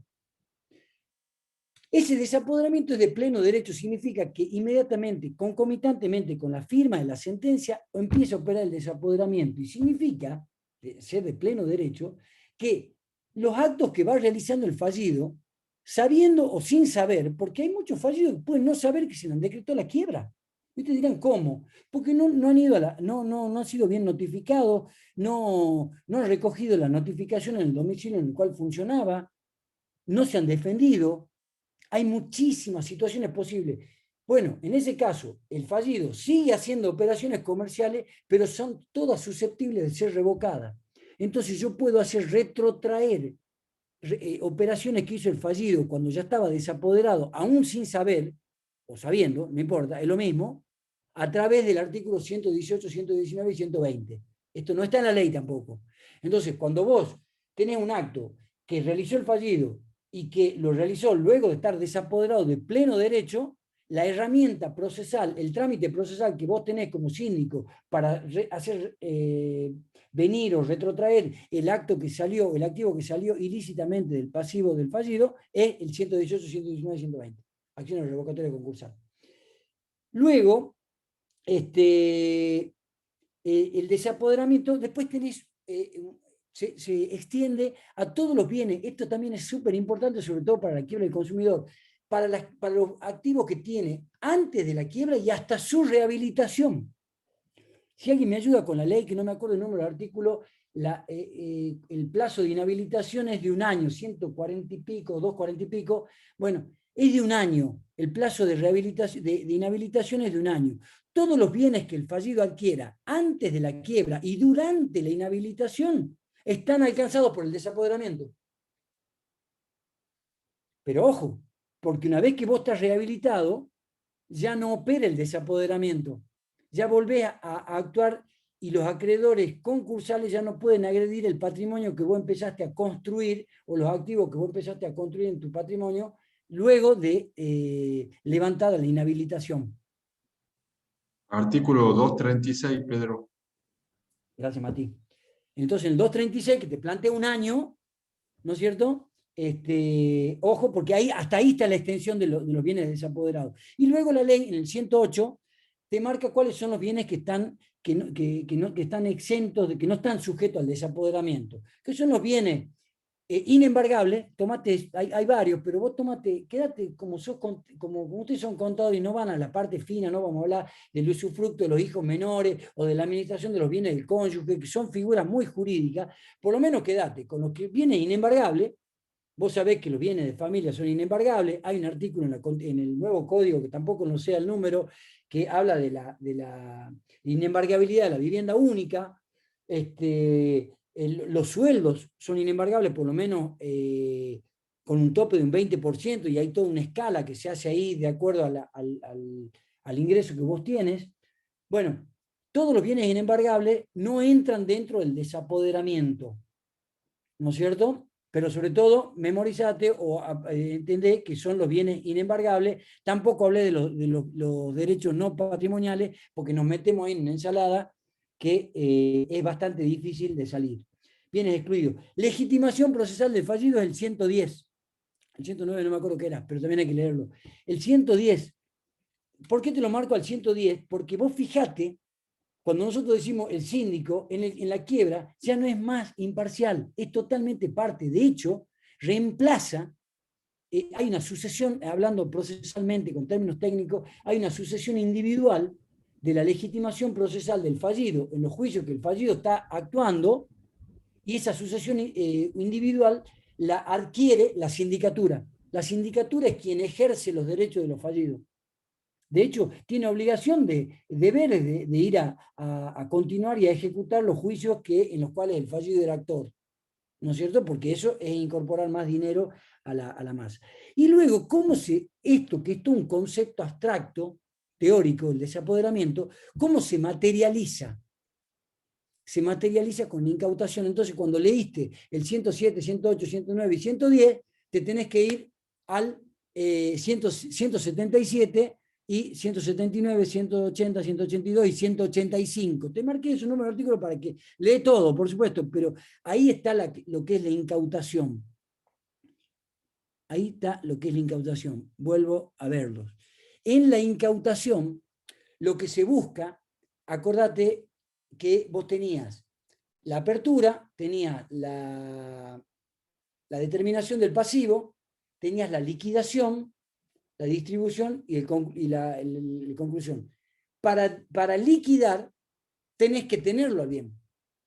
Y ahí la ley hace toda una cosa muy engorrosa, porque la ley parte de la base que lo otro, así como el problema de los efectos personales es un problema de las leyes viejas, donde se suponía de que era todo mucho menos abstracto, digamos, menos complejo, ¿no? Donde el comerciante tenía en su solo depósito, tenía toda la mercadería. ¿Te acuerdas cuando vimos la foto esa de la piedra del vituperio? Que ahí en Italia había todo un enorme depósito, que bueno, ahí estaban los bienes de los fallidos.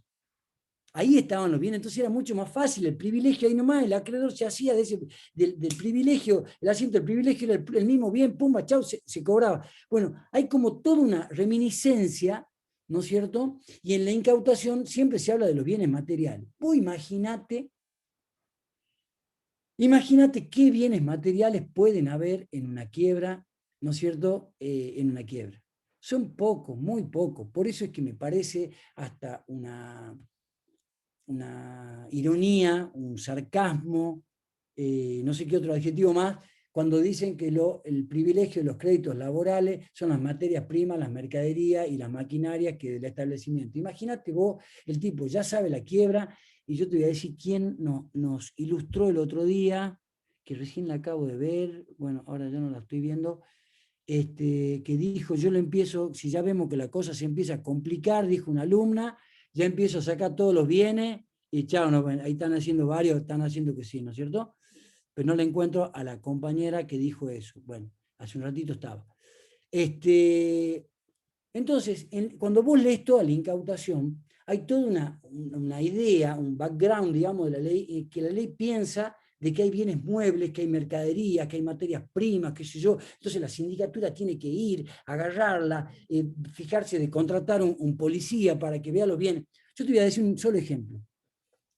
Nosotros con el amigo común de todos los docentes de esta cátedra, porque somos todos amigos de Loco Claro, siempre le mando buena energía al Loco, que ahí está así internado, que es el rector de la universidad. Tuvimos un concurso conjunto que era DINAR.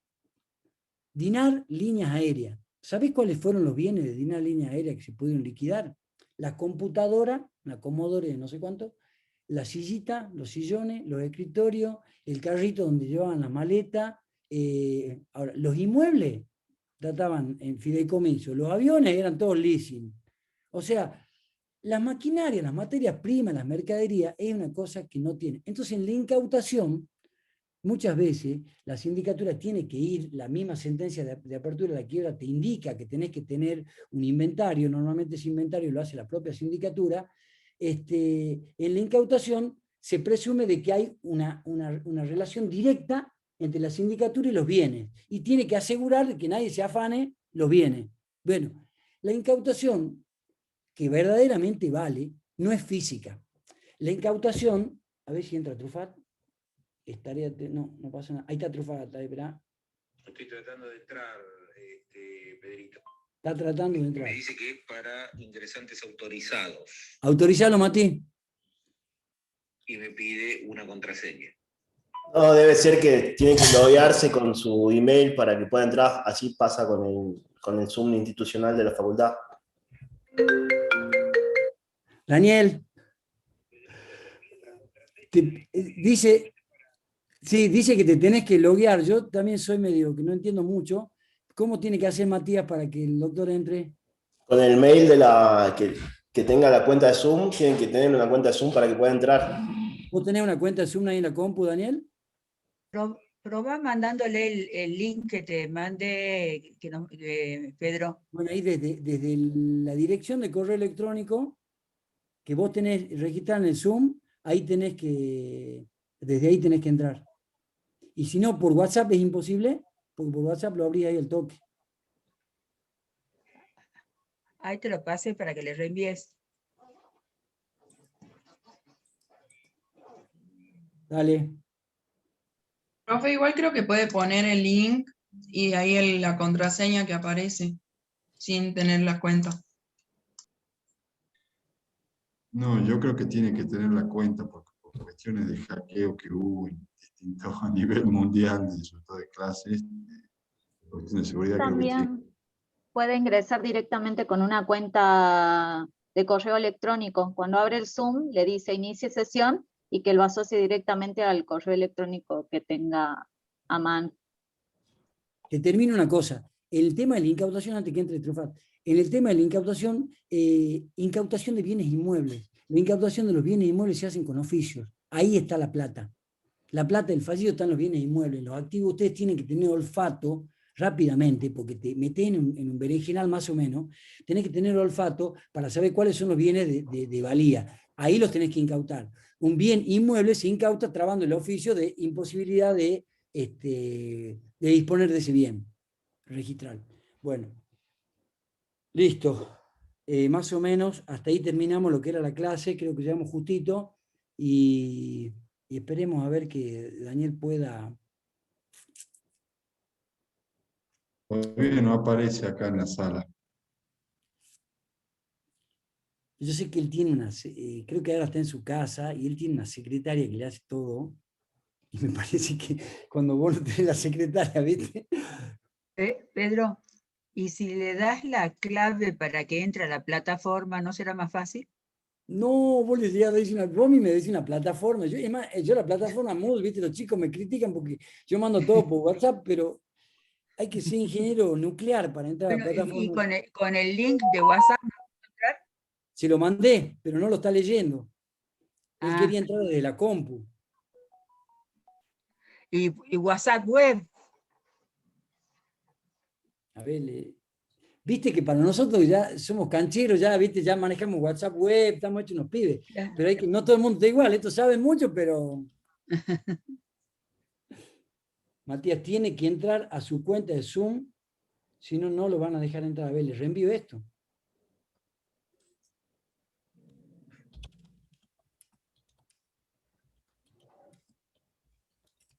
O sea, tiene que entrar desde su cuenta de Zoom, decís vos. Claro, tiene que loguearse en Zoom para que lo dejen entrar, si no, no puede. Porque se identifica por el correo Claro, electrónico. exactamente.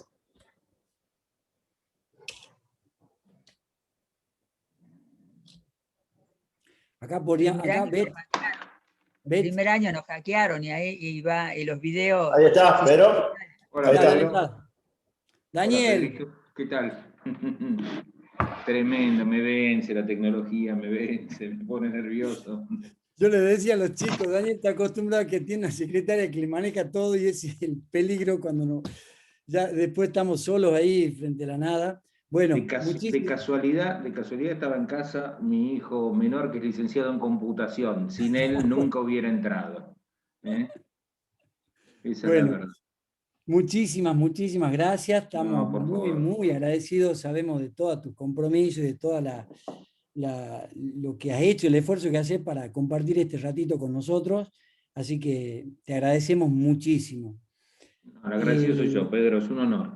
bueno, mira, nosotros en la clase pasada, así como para entrar directo en materia, habíamos estado viendo los recursos o cómo vos podés hacer para revertir la sentencia de quiebra. Y habíamos visto todos los recursos de reposición, levantamiento sin trámite, apelación, todo, y hablamos del tema de la conversión de la quiebra en concurso. Al parecer no fue muy buena la explicación que se dio, porque dicen los alumnos, profe, no se le entiende nada a lo que usted dice. Entonces, bueno, llamemos a alguien que ha escrito el libro de la conversión de la quiebra en concurso. Si bien lo escribiste en el año 96 y ya han cambiado tantísimas cosas, danos vos un primer pantallazo de 5 minutos de lo que es la conversión de la quiebra en concurso. ¿Solo 5 minutos? 5, La 10, verdad, vos sos no, el dueño de la clase, hasta lo que vos quieras, podés hablar de fútbol, incluso de lo que vos quieras. no Con es para solo verte tanto. estamos contentos. No es para tanto, no es para tanto, pero si me dejan, les explico esto desde el verdadero principio y no así como 5 minutos a la disparada. Listo. Comentario aparte, en serio, es un honor poder estar allá en Salta y es un honor estar en la cátedra de Pedrito, que es uno de mis amigos más queridos. Estamos muy lejos físicamente, pero la verdad muy cerca en el afecto. No le creo que les haya dado una mala clase, todo lo contrario, ustedes deben manejar muy bien conversión, pero bueno, era la oportunidad de poder hablarles. Él sabe que es un tema que mucho preparar no necesito, y entonces por eso eligió piadosamente conversión. Yo, para hablar de la conversión, los invito a que se suban a una máquina del tiempo y se vayan atrás unos 700 años y aparezcan en las sociedades medievales de Italia o de Flandes, o de lo que hoy sería Holanda. En esas ciudades gobernaba una casta de mercaderes, en todas ellas, no importa cuál era la autoridad formal, es decir, no importa que tuvieran un duque, un consejo de ancianos, que mandara la autoridad formal que fuera, los que mandaban era una oligarquía de comerciantes. Tema que se explica, es más, no tendría tiempo para decirlo, por el renacimiento precisamente del comercio. El comercio se detiene cuando cae el Imperio Romano y renace como tal recién en las cruzadas. ¿Ustedes nunca se preguntaron por qué todos los caminos conducen a Roma? ¿Conocen esa frase, todos los caminos conducen a Roma? Porque efectivamente en la antigüedad todos los caminos construidos conducían a Roma, habían sido hechos por el Imperio Romano. El ejército romano avanzaba sobre tierra y retrocedía sobre un camino hecho de piedra. Entonces todos los caminos efectivamente conducían a Roma, y una vez que sometían a las provincias linderas, lo que los romanos hacían es, les garantizaban comercio, un orden jurídico que es el bisabuelo del derecho patrimonial nuestro, digamos, el derecho de gentes, que servía para todos, no el que tenían los romanos para ellos como grupo oligárquico, sino el derecho de gentes, y la seguridad de los caminos. Con estas dos cosas, la seguridad con estas tres cosas, caminos seguros y normas aplicables a todos, el comercio durante los años que dura el Imperio Romano, que son en Occidente unos 7 siglos, florece absolutamente. Cuando cae el Imperio Romano, los caminos se vuelven un lugar peligrosísimo. Estas películas que uno ve sobre Robin Hood Los muchachos de Robin Hood no eran los actores de Hollywood pintones y recién bañados que uno ve en la película, eran unos fascinerosos infernales que te robaban, te destripaban, te sacaban todo lo que podías, entonces trasladar bienes de un lado al otro era dificilísimo, era peligrosísimo.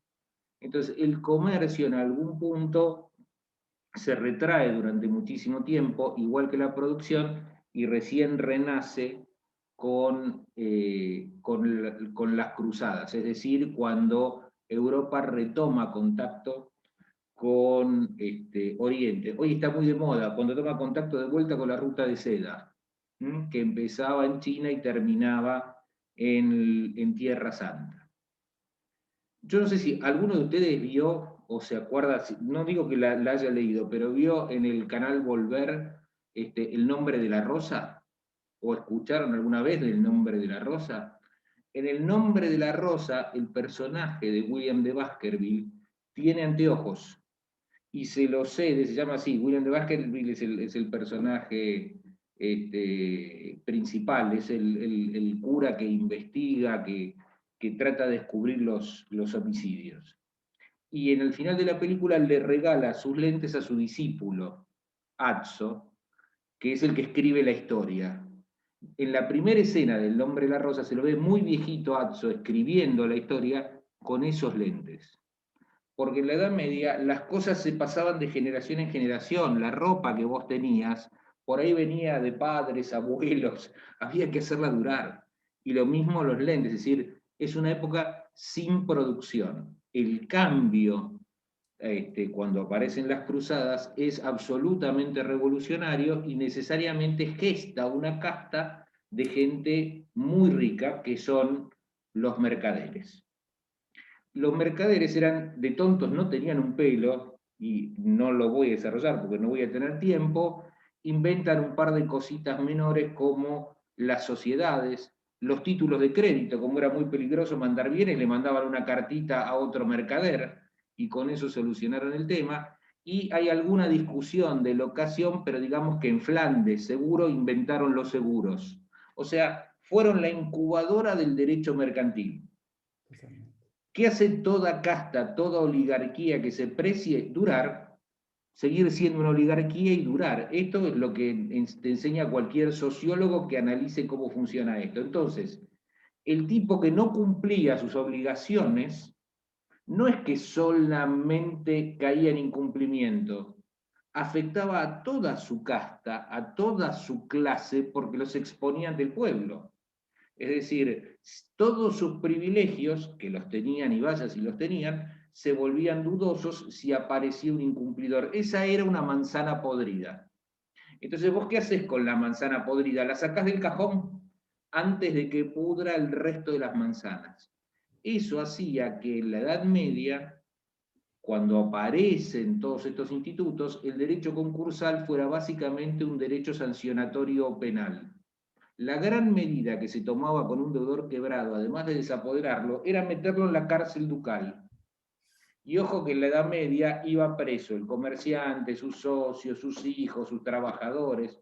Yo no sé si ustedes ya vieron con el doctor Sánchez, entre las formas de extensión de quiebra, el artículo 160, pero el 160, haciendo que la quiebra se extienda a los socios con responsabilidad solidaria e ilimitada, es un reflejo de nuestra época de eso que pasaba en la Edad Media. Ibas preso con todos los que trabajaban con vos, todos los que eran parte de tu emprendimiento. Ahora, si estos comerciantes habían sido tan lúcidos, que está claro que quebrar era espantoso no solo por ir a la cárcel, porque, por ejemplo, te rompían el ábaco, destrozaban el ábaco con un acto público. Ustedes, lo que nosotros llamamos números árabes, que en realidad son indios, provienen de la India, recién se usaron en Europa en el siglo XV. En la Edad Media los cálculos se hacían con números romanos. Intenten sumar o multiplicar con números romanos y me cuentan. Entonces, destruir el ábaco era algo tremendo. Romperle el lugar donde se sentaba el comerciante, que es la banca, y ponerlo en bancarrota era algo espantoso. Además había una humillación muy particular, que era desnudarlo y ponerlo en el centro de la plaza para que la gente le tirara cosas podridas. esa sanción era monstruosa, porque ustedes piensen que la Edad Media no se destacaba por la higiene personal, la gente se bañaba 3, 4 veces en la vida. Yo al mes. Yo al mes. ¿Cómo? Yo al mes. O sea, estoy... No, esto se bañaba así, pero esto se bañaban 3, 4 veces en la vida, 4 veces y te casabas 2 veces, porque te bañaban necesariamente cuando nacías, cuando te casabas y cuando te morías. Así que si enviudabas y te volvías a casar, te bañabas 4 veces. Y cuando te bañabas vestido, porque el cuerpo era pecado, vos no podías ver tu propio cuerpo. Te bañabas con una ropa especial que se mojaba y no te veías a vos mismo desnudo. Entonces, poner a un tipo desnudo en el medio de la plaza era una humillación absoluta. Era para que aprendieran que los privilegios de la casta oligárquica eran muy merecidos, tan merecidos, que ellos mismos sancionaban duramente al irresponsable que se le había ocurrido no cumplir regularmente sus obligaciones, que se le había ocurrido caer en cesación de pagos. Pero insisto, si estos tipos eran tan inteligentes para desarrollar todo esto, se dieron cuenta de que no era lo mismo un deudor que hubiera hecho esto de mala fe, el famoso decoctor ergo fraudator, que un deudor que no hubiera tenido suerte y que fuera honesto. Entonces el deudor honesto y desventurado dijeron, ¿cómo lo tratamos? Pues este no lo podemos dejar en la cárcel. Bueno, que haga un acuerdo con sus acreedores. Si total, a ver, en estas ciudades-estados, las quiebras no tenían muchos acreedores. El fenómeno de las quiebras multitudinarias con gran cantidad de acreedores es algo del mundo moderno. A fines del siglo XIX la doctrina italiana se quejaba porque había concursos con 12 acreedores, un disparate le parecía. ¿Por qué por qué había poquitos acreedores? Porque vos sabías todo de todos. Entonces el tipo que empezaba a ir en la mala, los demás se daban cuenta que andaban en la mala y dejaban de darle crédito. ¿Quién iba a cometer esa torpeza? Hoy en día vos caminás 2 cuadras de tu casa y ya nadie te conoce, ni siquiera en ciudades más chicas. En la Edad Media no era así. Entonces los deudores tenían relativamente pocos acreedores. Se negociaba con ellos y si obtenías la unanimidad de su conformidad, sin necesidad que nadie lo validara o homologaba, porque era unanimidad, ibas a pagar de tal manera, con tanto tiempo, con tales bienes, como fuera, te excarcelaban y te devolvían los bienes que habían quedado. Y vos tenías que cumplir esa forma de pago que se llamaba acuerdo solutorio. Quebrabas, te desapoderaban, te vendían los bienes, si llegabas a tiempo, te mandaban a la cárcel ducal, si tenías tiempo, si llegabas a tiempo, recuperabas lo que se podía recuperar y seguías adelante. A veces te recuperabas en serio, a veces eran tan lesivas las medidas de desapoderamiento y de venta que tu suerte estaba jugada. No tenías más destino que el fracaso, porque ya habían inviabilizado tu empresa. Pese a esto, esta técnica del acuerdo solutorio siguió existiendo durante 6 siglos, hasta que a algún jurista belga se le ocurrió decir, che, ¿y si dejamos? Se ve que se había educado en Buenos Aires el jurista belga, por eso decía, che, ¿y si dejamos que este acuerdo solutorio se presente antes de quebrar? Y entonces en vez de ser un acuerdo solutorio es un acuerdo preventivo. Eso se inventó a fines del siglo XIX. Y el siglo XX y el siglo XXI ha transcurrido fuertemente con la posibilidad de evitar la quiebra ofreciéndole a tus acreedores, que ya no son por unanimidad sino por mayoría, una forma de pagarle, que te permita superar la cesación de pagos. Y esto ha variado. En nuestro derecho, por ejemplo, en una época era una especie de acto generoso del Estado que te exigía ser un comerciante debidamente inscripto, que te exigía ser una sociedad regularmente inscripta y que llevara contabilidad adecuada. Y después se fue abriendo y en definitiva hoy dejamos que se concurse prácticamente cualquiera, ¿no? Nuestras reglas de concursamiento son amplísimas. Históricamente en Argentina, al lado del acuerdo preventivo, había un acuerdo que se podía presentar después de que habías quebrado, como era en la Edad Media, que era el acuerdo, por alguna razón no lo llamábamos solutorio, lo llamábamos resolutorio, pero era el acuerdo resolutorio. Lo tuvimos hasta 1995, el acuerdo resolutorio. Es decir, esa era la solución para los que no calificaban, los que no daban el estándar para concursarse preventivamente. Es decir, si vos eras una sociedad regular que no llevaba contabilidad, no te podías concursar. Pero una vez que quebrabas, presentabas un acuerdo resolutorio y tratabas de zafar. ¿Qué es lo que pasaba con esto? Bueno, pasaba lo mismo que había pasado en los 7 siglos anteriores. Si vos estás quebrado y desapoderado 5 meses, pasaron los 60 días de tu personal y tu personal quedó excluido de la empresa. ¿Quiénes van a volver cuando reabras? ¿Tus mejores obreros, tus mejores capataces, tus mejores técnicos? No, esos consiguieron otro trabajo. Los que van a volver cuando reabras, sea o los que tienen mayor antigüedad, pobres que nadie los toma por un tema etario, o los buenos para nada, esos que te encantaría que se fueran. O sea, vas a perder a tu mejor personal.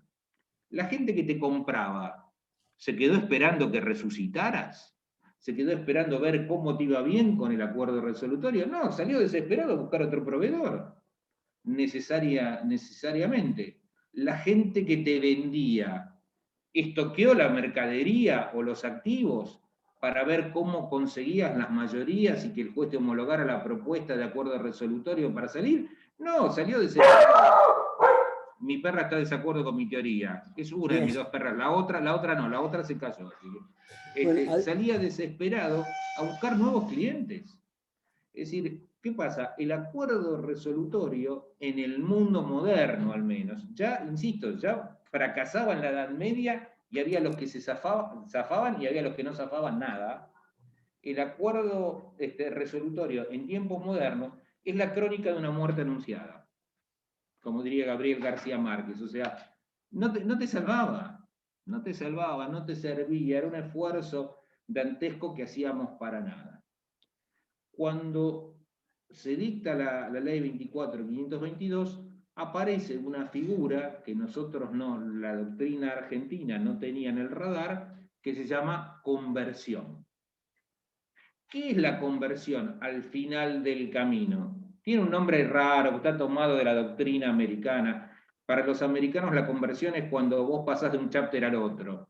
Estás en un chapter de liquidación, pasas al chapter de rehabilitación, volvés al chapter de liquidación.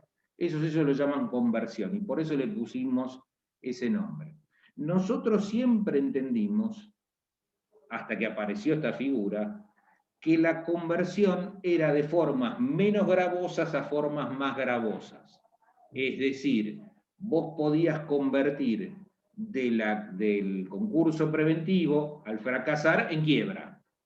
Esa era la conversión. No era posible convertir en sentido inverso, lo cual, si uno lo piensa, era medio un disparate, porque en realidad el acuerdo resolutorio importaba convertir en sentido inverso, pero después de producido mucho daño. Nos aparece la conversión. ¿Qué es la conversión? Es el intento. Ahora es la otra la que se quejó, así que evidentemente ninguna de las dos comparte mi tesis. Basta, Mora.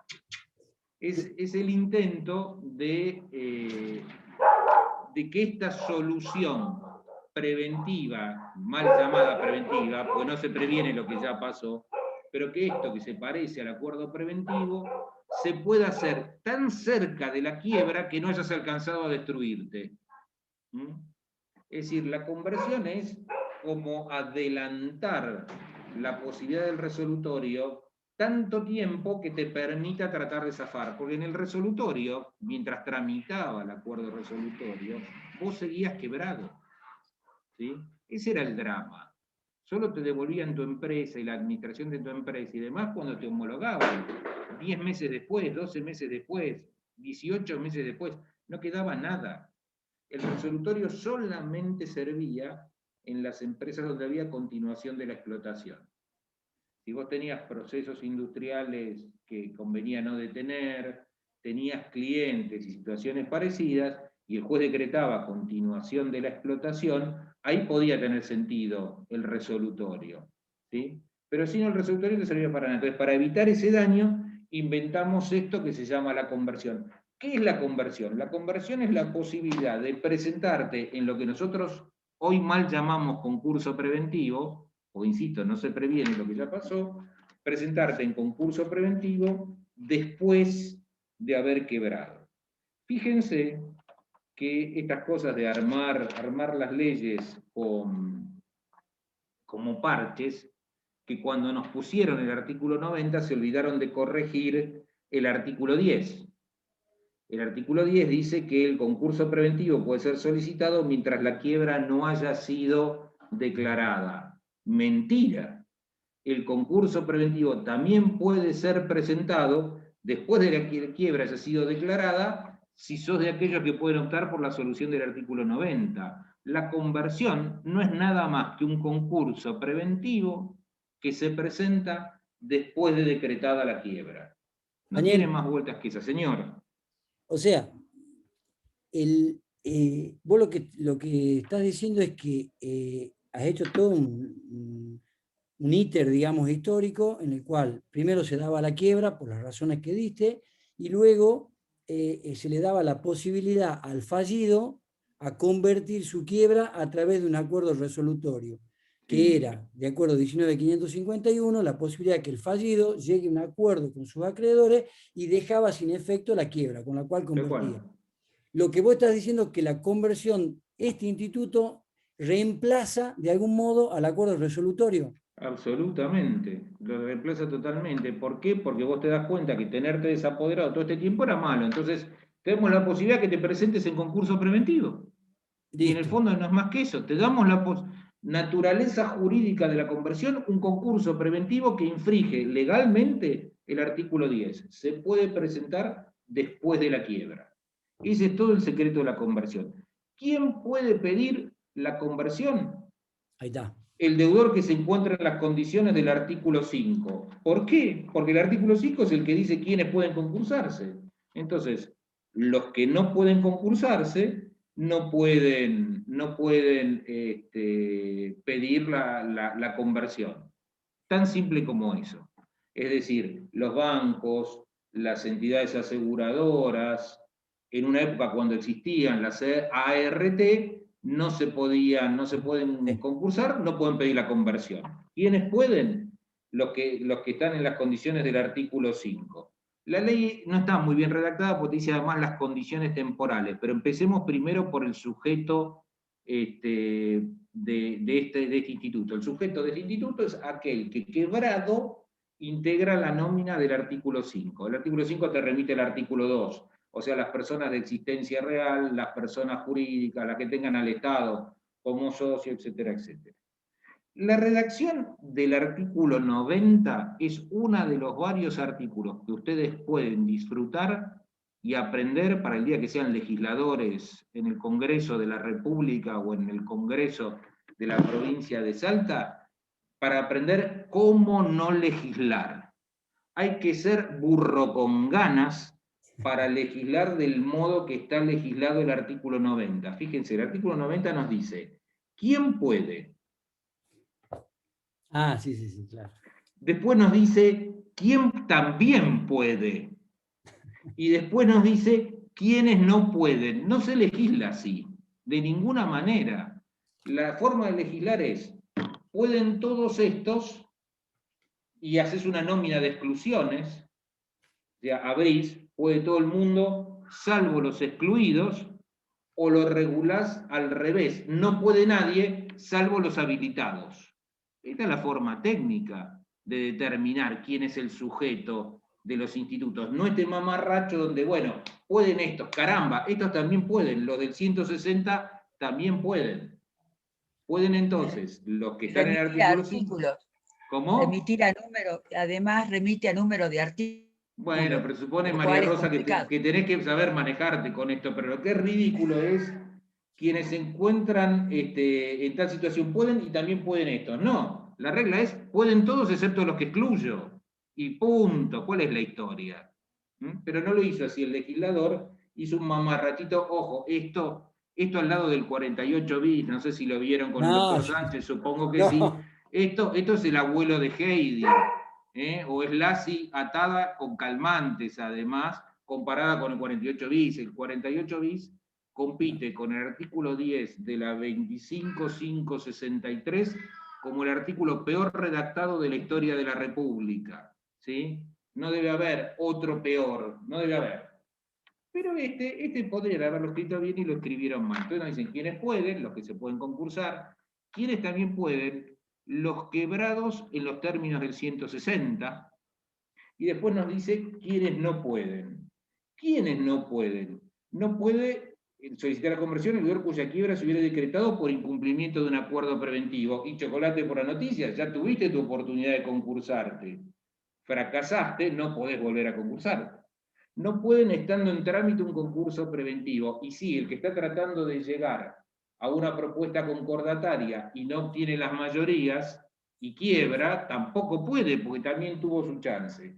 Y no puede, y esto es una lástima, quien se encuentra en la situación del artículo 59. El artículo 59 es una norma valorativamente inexplicable, es el que dice que una vez que vos concluiste el concurso, es decir, cumpliste, la ley te dio posibilidad de redimirte y vos intentaste esa redención y la cumpliste. Sin embargo, durante un año, querido, nada de comidas grasas, nada de sexo, nada de ir a bailar, nada de nada, te quedás un año en casita haciendo penitencia. Un disparate. Esta norma tendrá sentido en Suiza, funcionará muy bien en Alemania, pero en un país donde nosotros tenemos una crisis económica por semana, ustedes saben cuánto va a valer el dólar la semana que viene, me avisan, a ver si compro o vendo. No saben, porque nosotros los ciudadanos de a pie no sabemos nada de esto, lamentablemente, en nuestra querida república. Al tipo que cumplió, que se sometió a un régimen jurídico, lo acató, obtuvo las mayorías de sus acreedores, o sea que sus acreedores volvieron a creerle y tenerle confianza, y mereció que un juez tornara esto más solemne, a través de la homologación, y cumplió. No lo podés castigar. Un disparate, pero tenemos ese disparate, ese año de inhabilitación. Obviamente no puede convertir el que fue inhabilitado. Cuando mencioné los deudores comprendidos, yo les dije que están también los socios cuya quiebra se decrete conforme el artículo 160. Increíblemente acá hay una norma implícita, que es que si pueden los del 160, no pueden los del 161.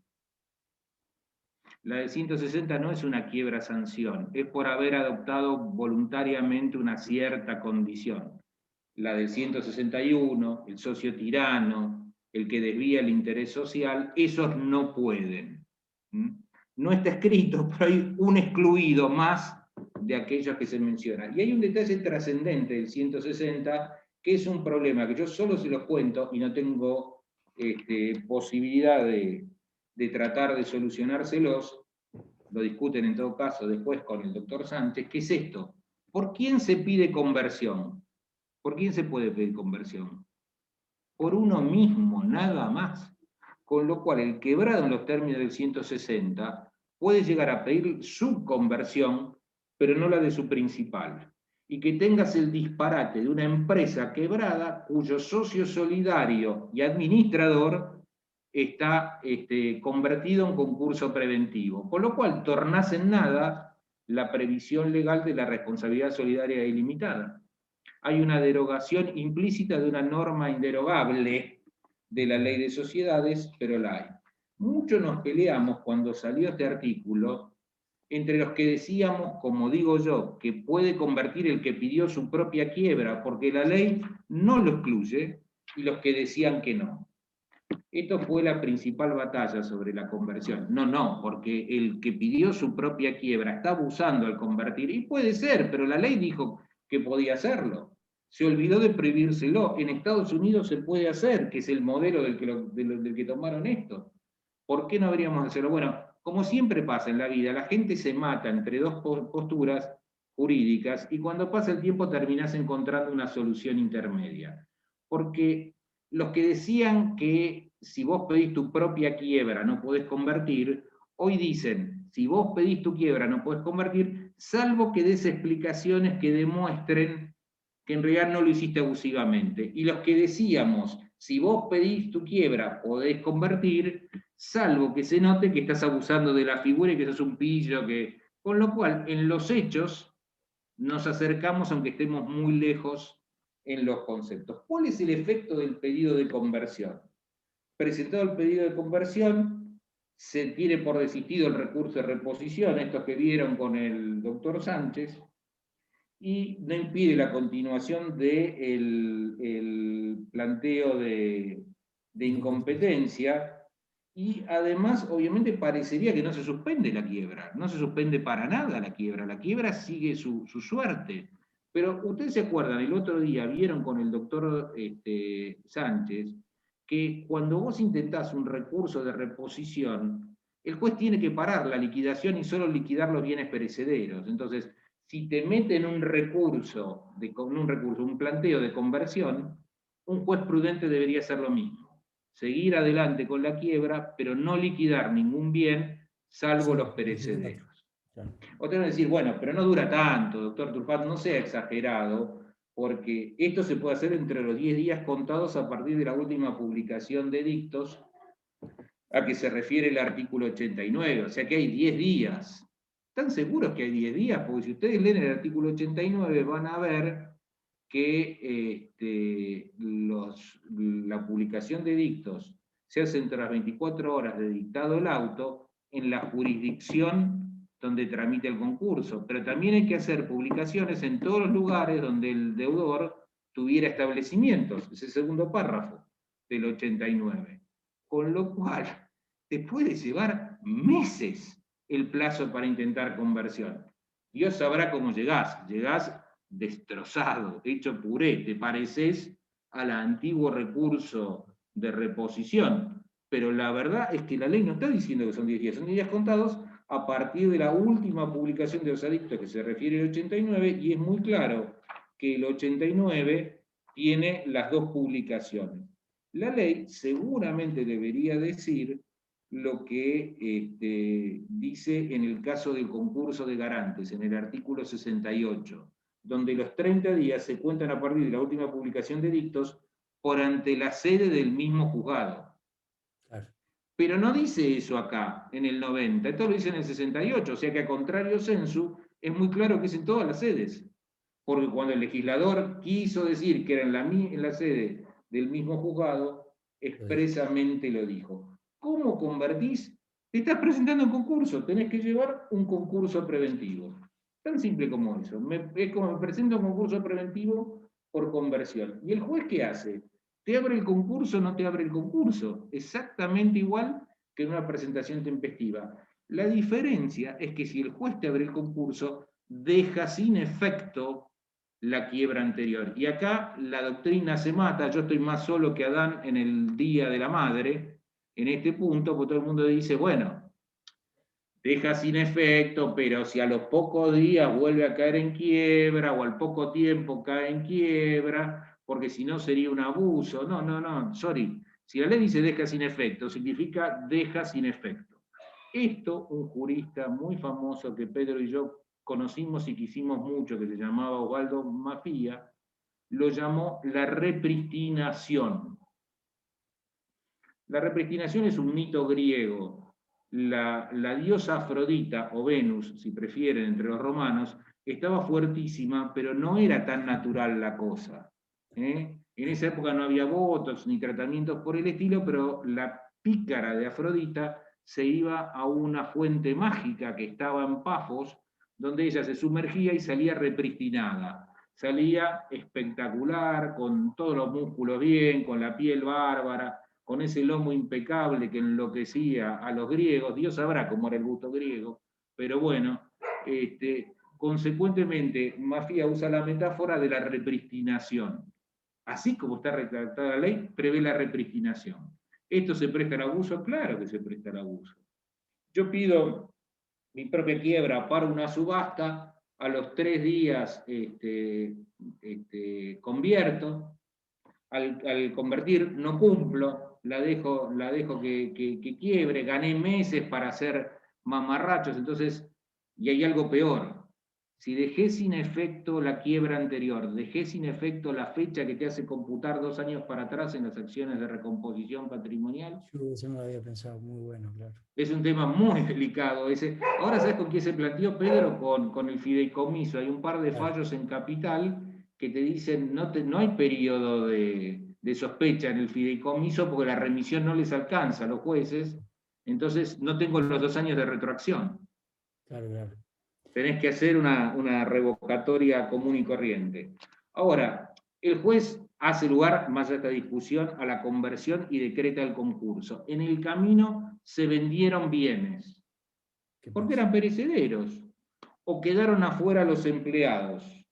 Cuéntenme, ¿qué hacemos con esto? ¿Es válido o al haberlo dejado sin efecto se cayó?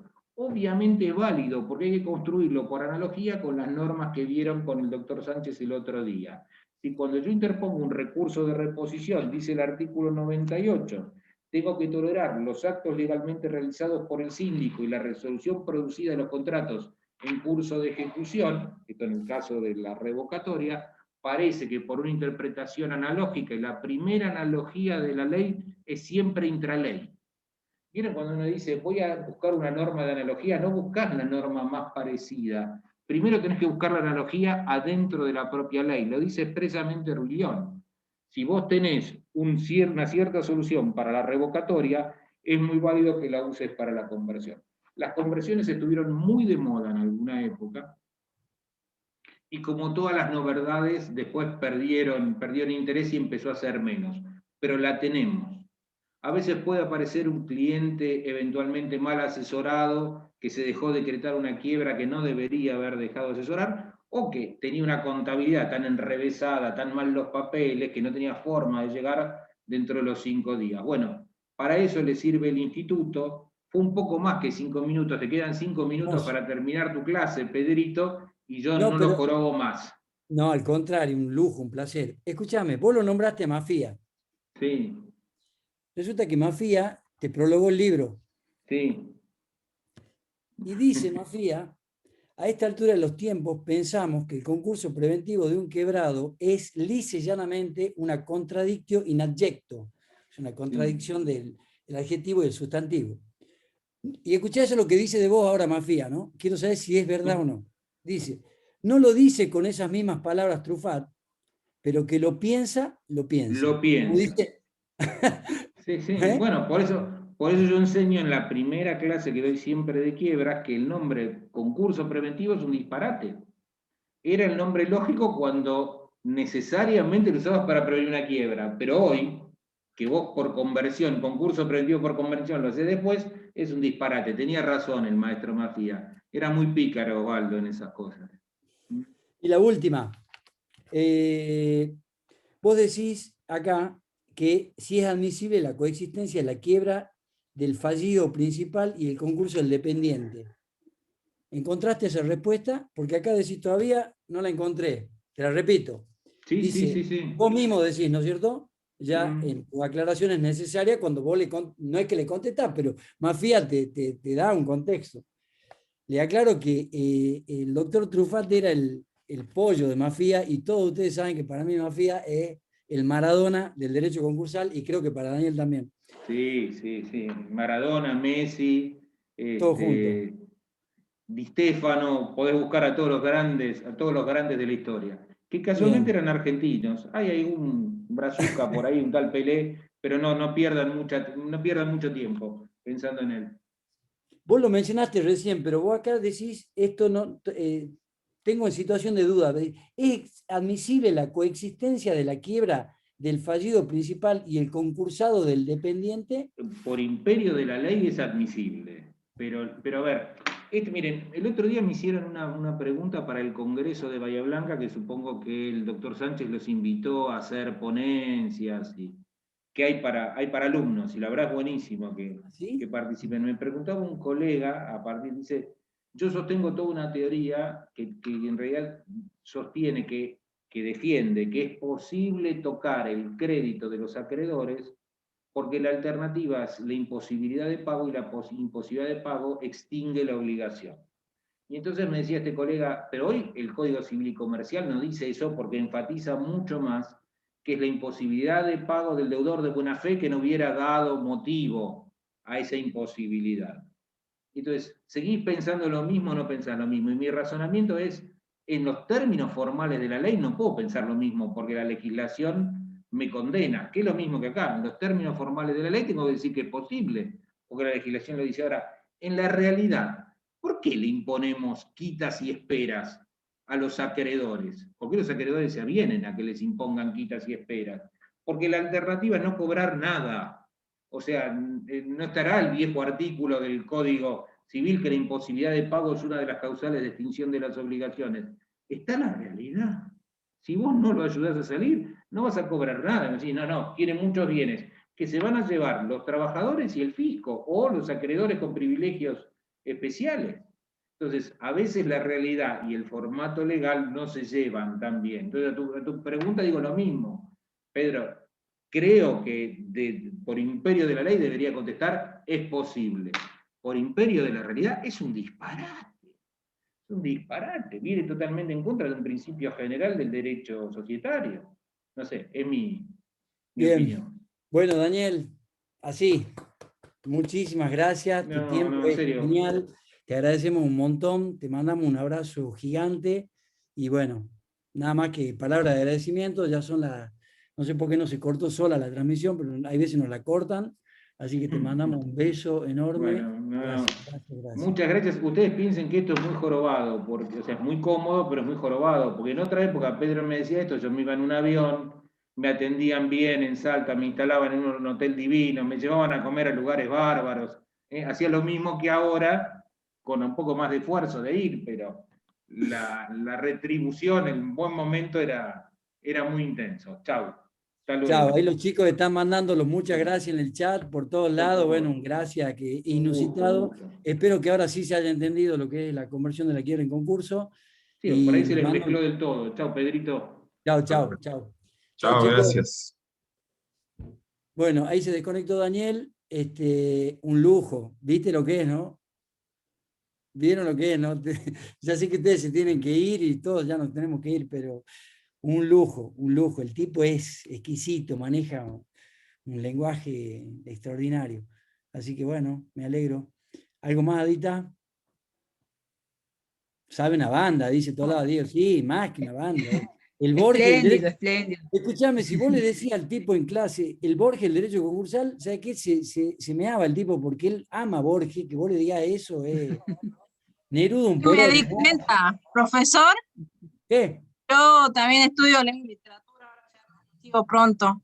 Y yo al leerlo a él y los artículos que él escribe, yo decía, este es discípulo de Borges, se nota el estilo también. Le llegás a decir eso, se muere, porque el tipo es amante de Borges.